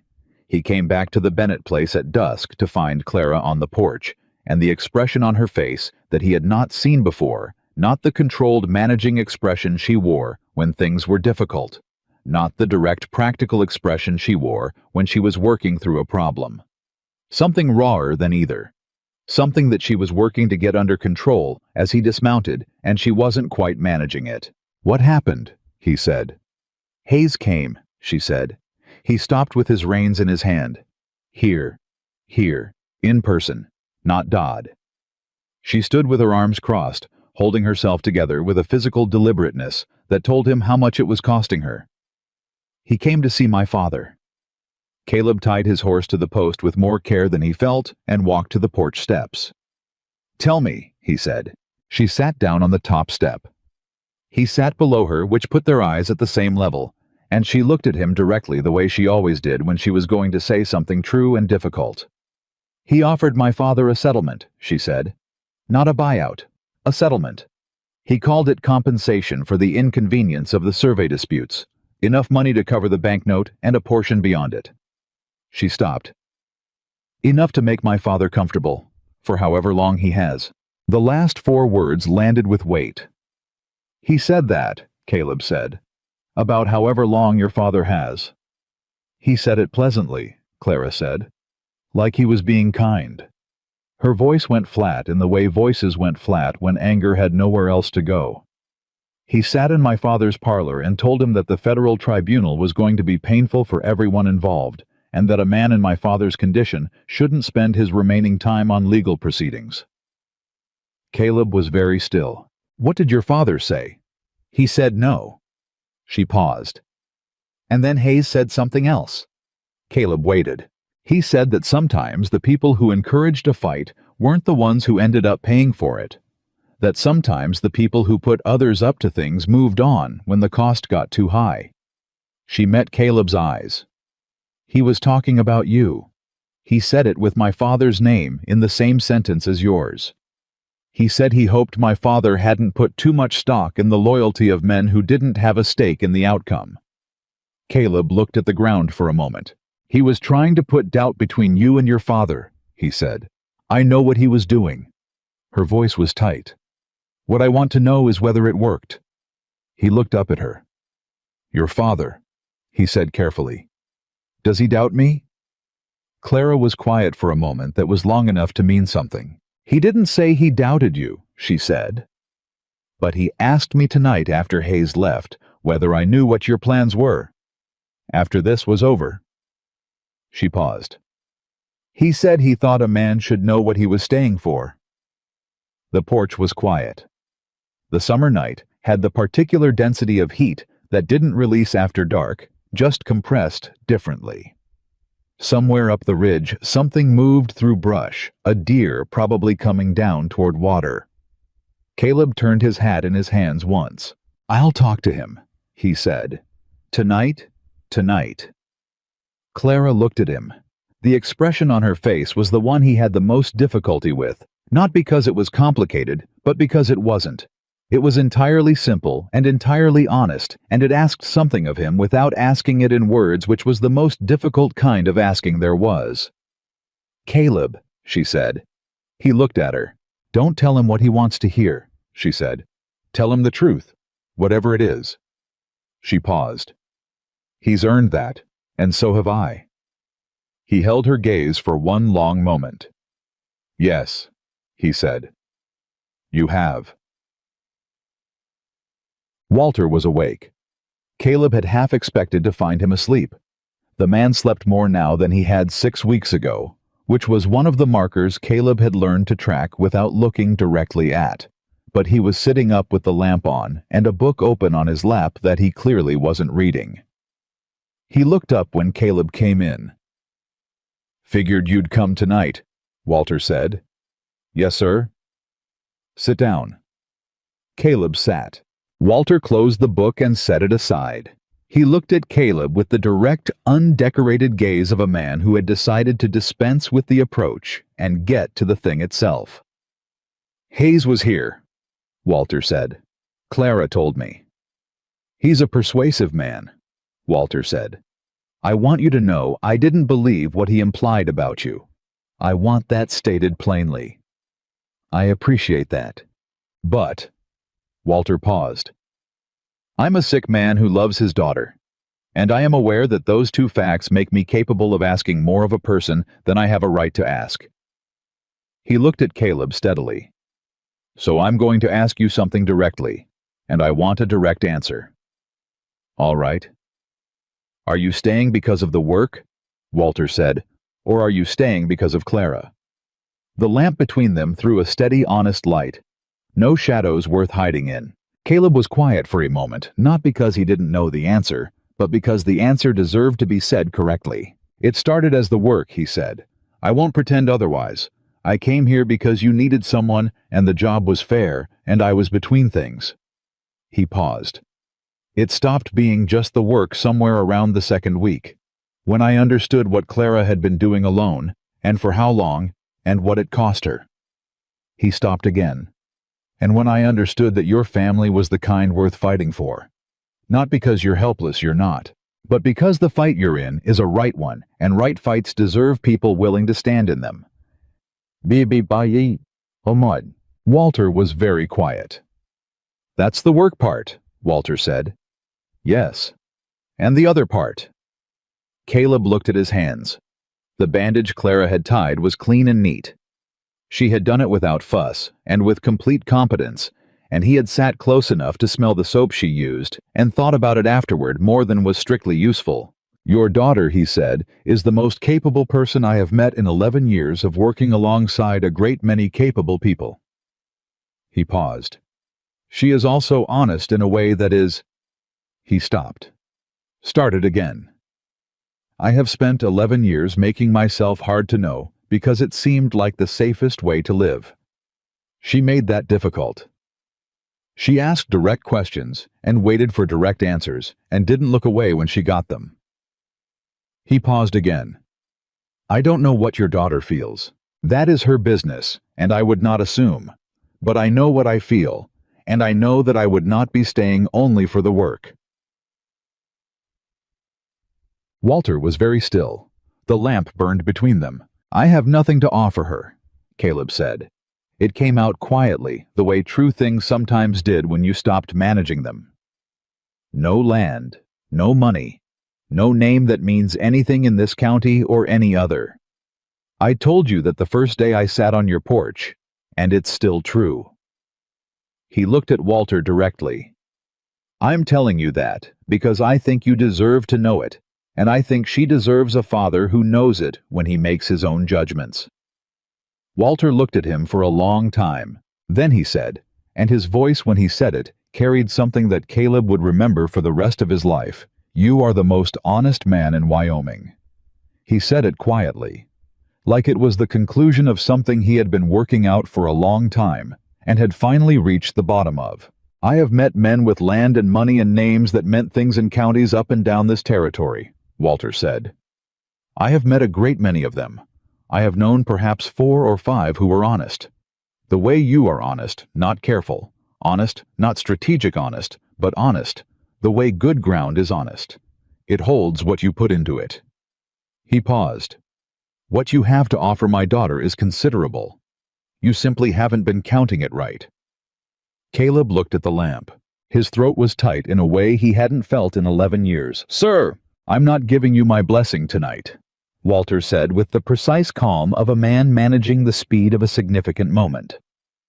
"Because she hasn't been asked anything yet, and she makes her own decisions, and I raised her that way deliberately." He looked at Caleb with a small, careful expression that was the closest thing to humor Caleb had seen from him. "But I am telling you that when you do ask her something, if you ask her something, her father will not be your obstacle." Caleb sat with that for a moment. "Thank you, sir," he said. "Don't thank me," Walter said. "Thank yourself. You earned it." He picked up the book again, a clear signal that the significant part of the conversation had concluded, and he was now going to pretend to read until Caleb left. "Go get some sleep. 5 days is not very long." Caleb didn't sleep. He sat on the bench outside the bunkhouse for a long time in the summer dark, listening to the horses and the crickets, and the distant sound of Silver Creek running over its stones a quarter-mile down the slope. He thought about 11 years. He thought about what it felt like to be known, actually known, not managed or tolerated, but seen with the particular clarity of people who looked directly and didn't flinch from what they found. He thought about a woman who had asked him to tell her the truth, whatever it was, because she'd earned it. He was still sitting there when the lamp in the main house went out in the window he knew was Walter's. He was still sitting there when 20 minutes later a light appeared briefly in the window he knew was Clara's, and then went out. He sat in the dark and thought about 5 days and what came after 5 days, and the particular weight of a life that had been for 11 years deliberately empty of exactly the things that were now quietly, and without his full permission, filling it back up. Jab. The next blow came from a direction none of them had anticipated. Tom Aldridge, the first man who had agreed to add his testimony, who had signed the affidavit in Cheyenne, who had been the original second voice in the federal submission, came to the Bennett place on the 3rd day before the tribunal with his hat in his hands and his face carrying the expression of a man who was about to say something that was going to cost him considerably. He sat at the kitchen table. Caleb sat across from him. Clara stood near the window. She had learned over the weeks when to be visible and when to be quiet and present, and this was a quiet and present moment. "I'm withdrawing my testimony," Aldridge said. The kitchen was very still. Withdrawing, Caleb said. Yes. Aldridge didn't look up from his hat. I got a visit yesterday, not from Hayes directly, from a man I recognized as someone who does Hayes's legal work. He stopped. He made it clear that if my testimony stood, Hayes would move on my property line dispute in the county court. Not the federal level, the county level, which Garrity can't touch. He paused. I have 3 kids, Morgan. My wife's been sick for 2 years. I can't afford a county court fight on top of everything else. Caleb looked at him.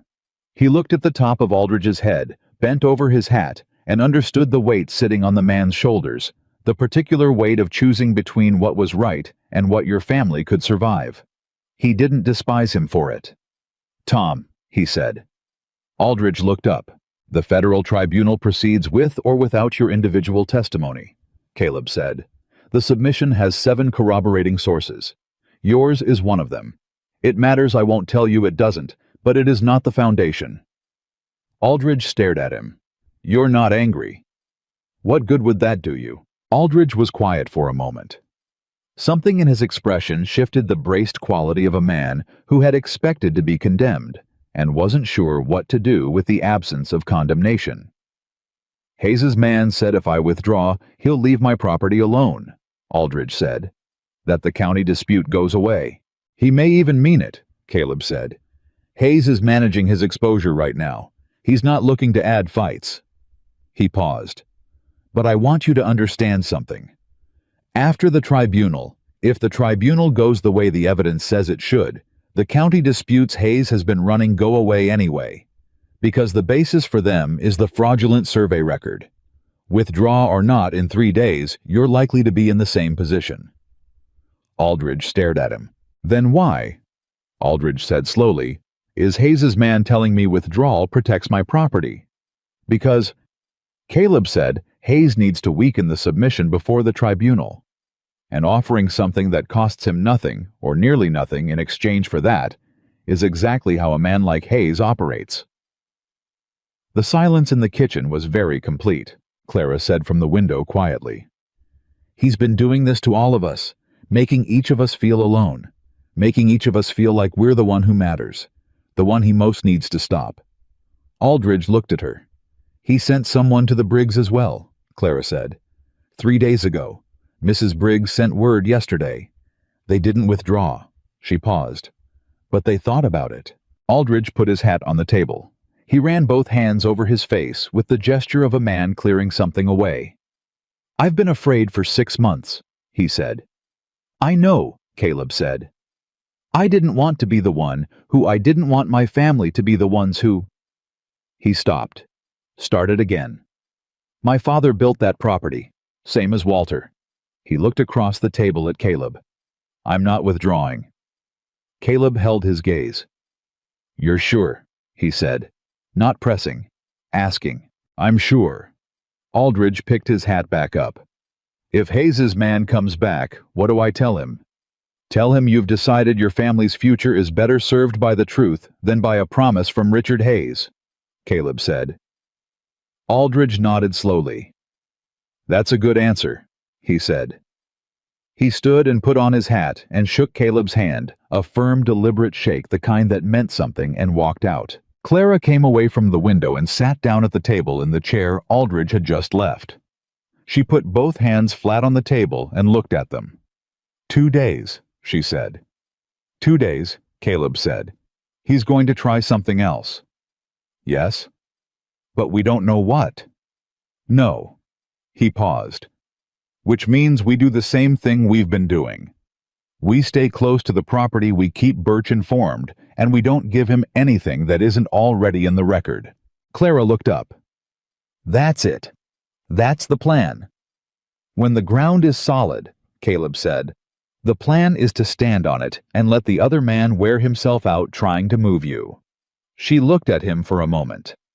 Then she said, My father was right about you. He looked at her. You don't talk much, she said. But when you do. She stood up from the table. She moved past him toward the kitchen close enough that her hand brushed his arm briefly, deliberately, the specific kind of touch that is not accidental, but is also not demanding anything in return. It's worth listening to. She went to put the kettle on. He sat at the table with his hands in front of him, and the feeling in his chest that had been building for 6 weeks and was now almost too large for the space it was occupying. 2 days. He could carry it 2 more days. He was fairly sure. The last thing Hayes did, he did the night before the tribunal. Caleb found out about it at 4 in the morning when Eddie Hargrove hammered on the bunkhouse door with both fists, and the particular desperation of someone who had been riding hard and was still not sure he'd gotten there in time. Caleb was already sitting up before the second knock.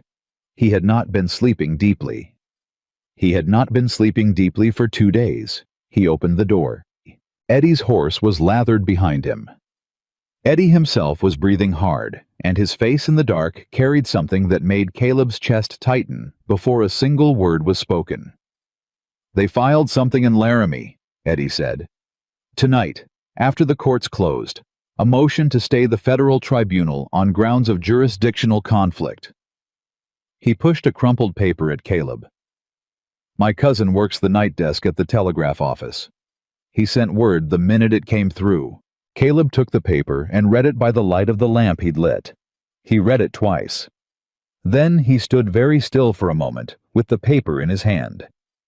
A jurisdictional stay motion, filed in the territorial court in Laramie, claiming that the federal tribunal exceeded its authority over matters properly belonging to county jurisdiction and requesting an emergency injunction to halt the Cheyenne proceedings, pending territorial court review. It was in its way elegant. He almost appreciated the thinking. A territorial court motion filed after hours the night before the tribunal would not automatically stop the proceedings. But if it was accepted for review even provisionally, it created enough legal ambiguity that Birch might feel compelled to pause. And if Birch paused, even for a week, Hayes's lawyers would file 3 more motions, each one buying another week, each one costing the Bennett family money they didn't have in legal responses. It wasn't designed to win. It was designed to exhaust. "Who filed it?" Caleb said. "Firm out of Cheyenne, Whitmore and Associates. They specialize in—" Eddie caught his breath. "My cousin says they specialize in territorial jurisdiction disputes. They've done it before. Delayed 2 federal investigations in the last 5 years with the same motion." Caleb lowered the paper. "Is Garrity reachable tonight?" he said. "I don't know. I came straight here." "Wake Clara," Caleb said. Clara read the motion at the kitchen table in the same lamplight, with the same focused stillness she brought to every document that had passed through her hands in the last 2 months. She read it once, then she looked up. "Whitmore and Associates," she said. "You know them?" "I know of them. My father dealt with a property dispute 15 years ago before Hayes' different matter and the opposing party used Whitmore." She set the paper down. "They're effective at what they do, but they have a weakness." Caleb looked at her. "They depend on the other party not knowing territorial jurisdiction law well enough to counter quickly," she said. "The motion looks more powerful than it is. Federal Land Tribunal authority over fraudulent survey claims was established by the 1872 Land Grant Act. It's explicit. A territorial court cannot enjoin a federal proceeding authorized under that act." She paused. "But someone has to tell Birch that tonight, before he sees the motion in the morning and decides to pause out of caution." "You know the 1872 Act," Caleb said.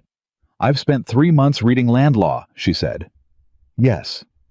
He looked at her for a moment. This woman at a kitchen table at 4 in the morning, steady and precise, who had spent 3 months educating herself in the law that governed her home, because she had decided that knowledge was the only weapon she could guarantee herself. "Write it down," he said. "Everything you just said. Cite the act. Give me the specific provision if you have it." "I have it." She was already at the desk. "How fast can you get to the telegraph office?" "It opens at 6. "That gives me 2 hours." She pulled out paper. "That's enough." She was done in 90 minutes. 4 pages, handwritten, precise, and organized in the way everything she wrote was precise and organized. The legal argument laid out with the clarity of someone who had no legal training and had therefore been forced to understand the actual logic rather than the professional language that sometimes obscured it. Caleb read it standing up. "This is good," he said. "I know," she said. She said it without arrogance, just the flat acknowledgement of someone who had done the work and knew what the work was worth. "Get it to Birch." He was at the telegraph office when it opened. The operator, a thin man named Graves, who had seen Caleb enough in the last 2 months to stop raising his eyebrows at early morning arrivals, took the transmission without comment. It took 40 minutes to send the full 4 pages. Caleb sat on the bench outside and watched Silver Creek wake up around him. The baker opening his door, the livery starting its morning noise, a woman he didn't know, sweeping her front steps with the methodical rhythm of someone who had done it every morning for 20 years. He thought about what Birch would do when he received it. He thought about whether it would be enough. He thought about Walter Bennett on his porch, looking at a ridge he had looked at for 30 years. The telegraph operator leaned out the door. "Response coming through." Birch's response was 7 words. Caleb read them again, and then sat with them for a moment before he let himself feel what they meant. "Motion reviewed. Jurisdiction clear. Tribunal proceeds. Well done." He folded the paper.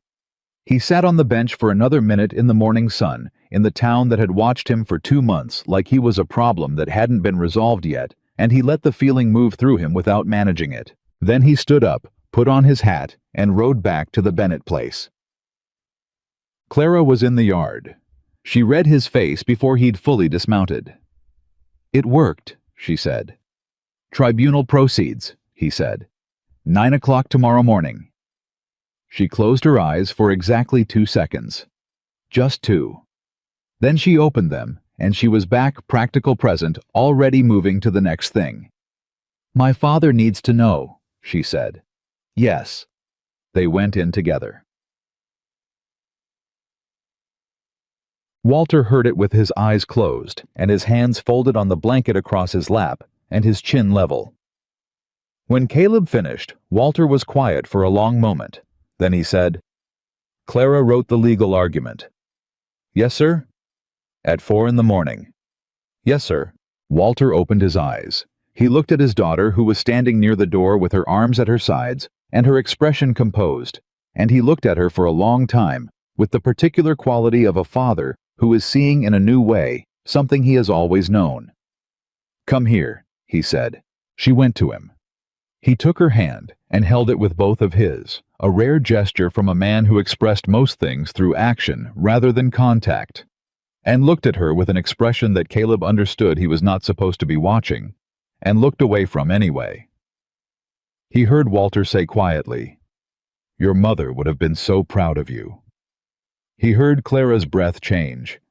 He went to stand by the window and looked out at the ridge and gave them the privacy of it.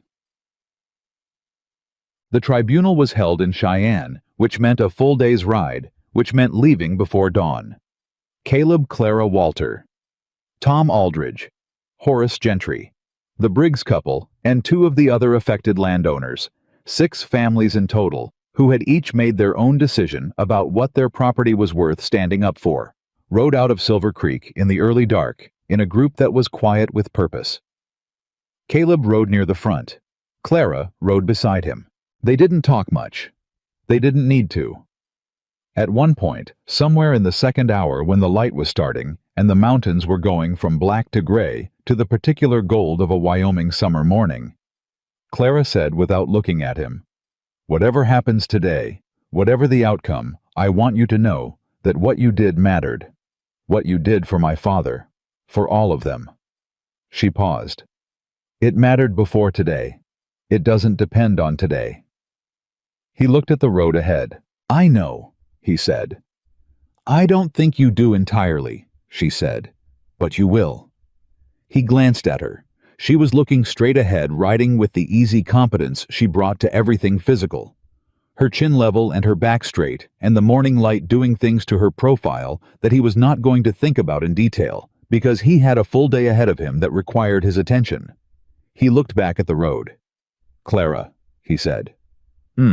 After today," he said, "I'd like to talk to you about something that isn't the investigation or the land or your father's health."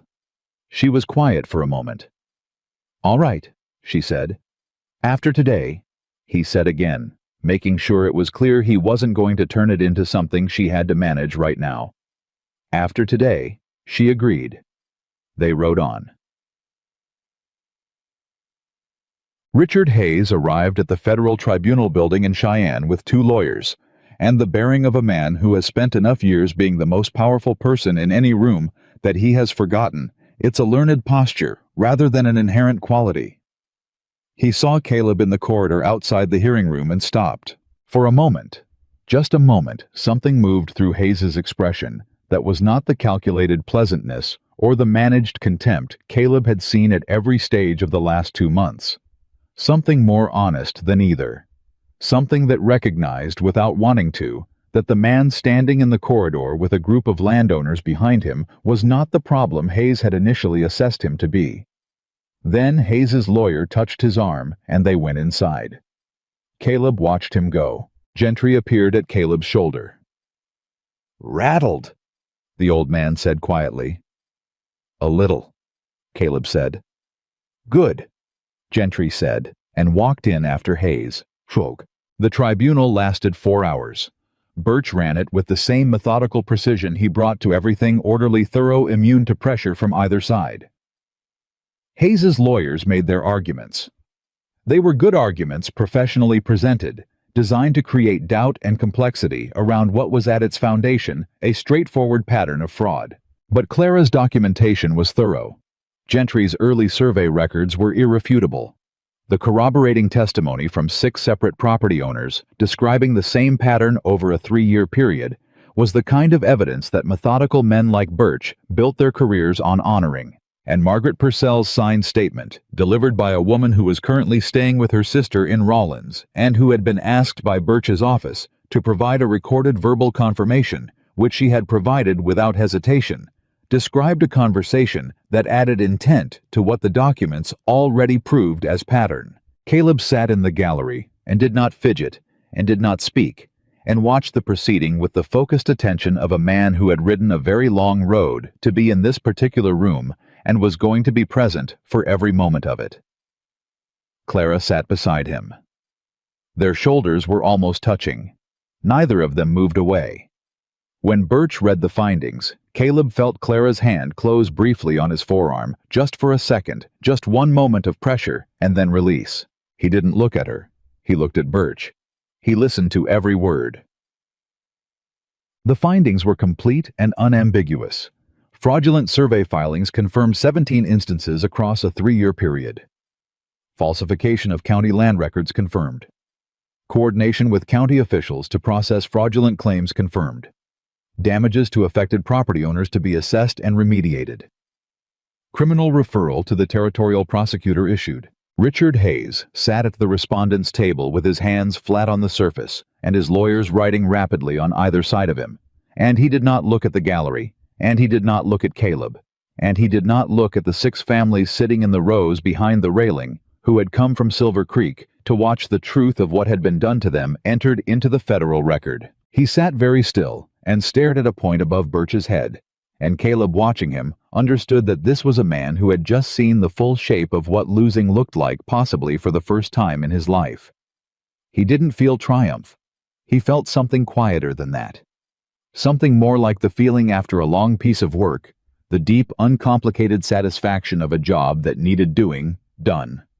Outside the building afterward, the 6 families stood on the steps in the Cheyenne afternoon, and there was some handshaking and some quiet words, and Mrs. Briggs cried briefly and did not apologize for it.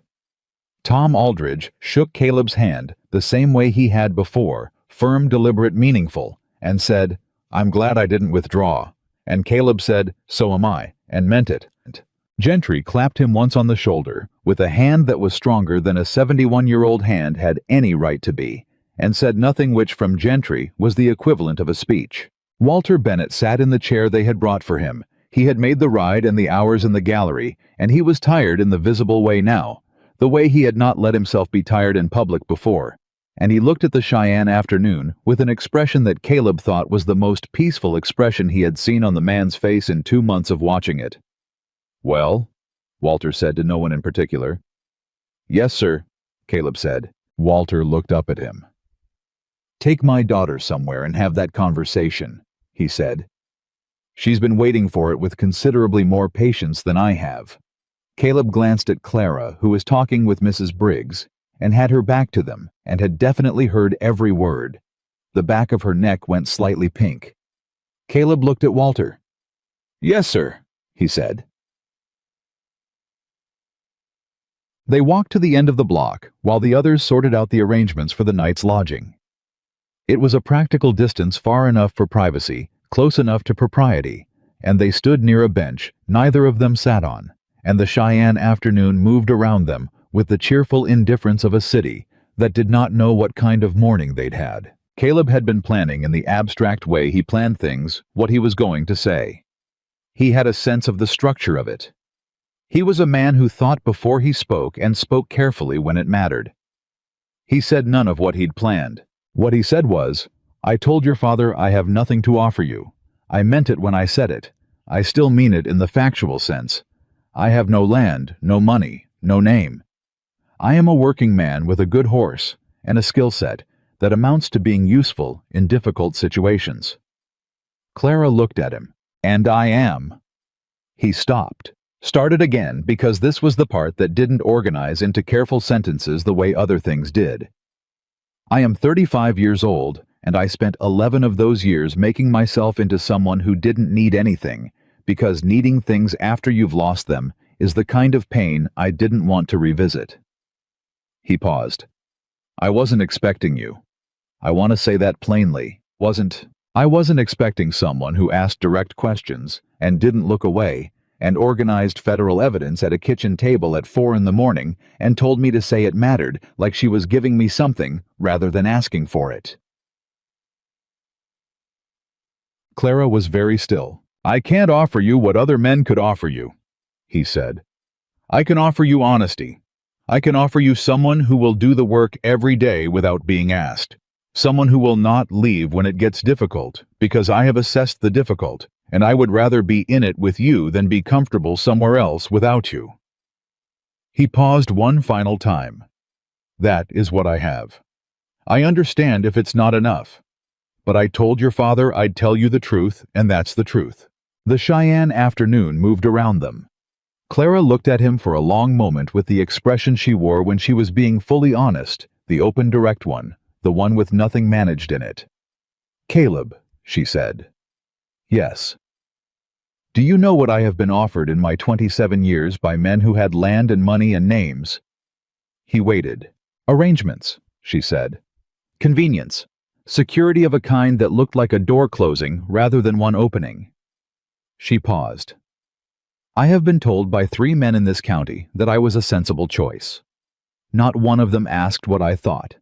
Not one of them sat at my kitchen table and listened to me explain survey law and then said that what I'd done mattered." She held his gaze. "Not one of them rode to Cheyenne on a Thursday and Laramie on a Friday and sat in a sheriff's office at midnight because the work wasn't finished." He looked at her. "You are not nothing," she said. It was not gentle.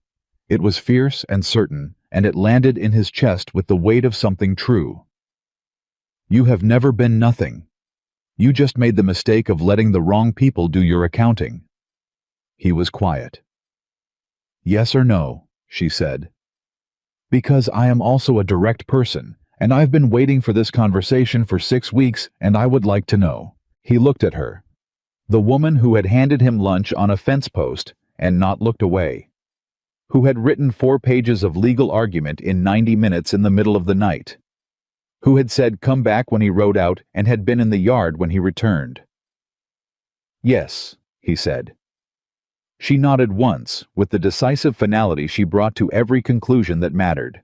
Then she stepped forward and put her hand against his jaw.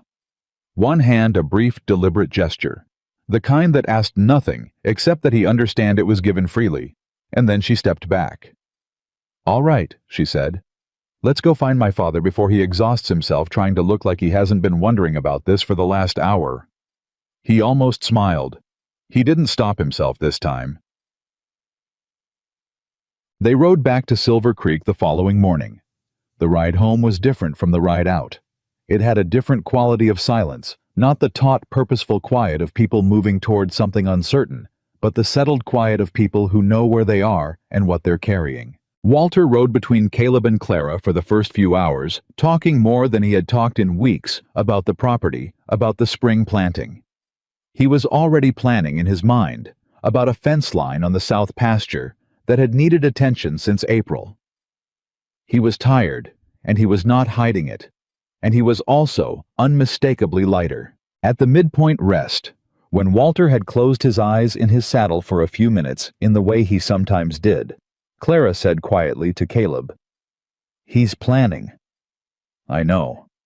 When he plans, he's not afraid. I know that too." She looked at him. "You're going to stay?" "Yes."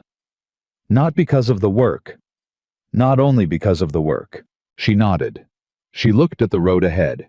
Then she said, "There's a section on the north ridge beyond where you repaired the fence that my father has been talking about for years. Good timber access, solid water rights, enough flat ground for a modest structure." She paused. "He's never done anything with it. It's part of the Bennett land deeded separately." Caleb was quiet. "He mentioned it to me this morning," she said, carefully neutral, "before we left.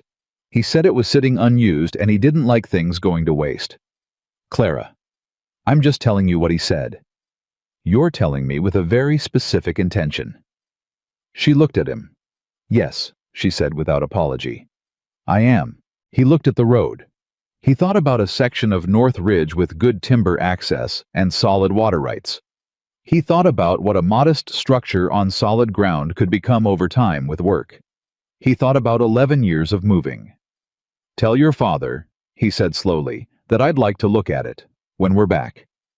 Clara looked forward. "I'll tell him," she said. And then quietly, with the particular warmth she kept mostly underneath the practicality, "He'll be pleased." Chatag. Silver Creek looked the same when they rode in. Same main street, same buildings, same faces. But the faces turned differently now. Caleb noticed it without making much of it the way people watched the group ride in 6 families returning from a federal tribunal, and understood without being told that something had been settled. Coombs was not visible. His office was closed. Dodd's horse was not at the hitching post outside the saloon where it had been with some regularity for the past 2 months. The general store owner, a man named Felton who had watched Caleb buy coffee and dried beans every week without acknowledging him, beyond the transaction stepped out onto his porch as they passed and said, "Welcome back," and meant it in a way that the words didn't usually mean. Caleb tipped his hat. He didn't say anything else, but he accepted it. 3 weeks later, a letter arrived from the Territorial Prosecutor's Office in Cheyenne. Richard Hayes had entered into a negotiated settlement, which was the legal language for a man who had looked at what was coming and decided to stop fighting it. The settlement included full restitution to all 7 affected property owners, the permanent vacation of all fraudulent boundary claims, a substantial fine paid to the territorial government, and a prohibition on filing any further land claims in Cutler County. He was not going to prison. That had been a possibility, and it had not materialized. And Caleb understood that this was how powerful men often ended, not destroyed, but reduced, which was, in some ways, more fitting. He would live with what he'd done.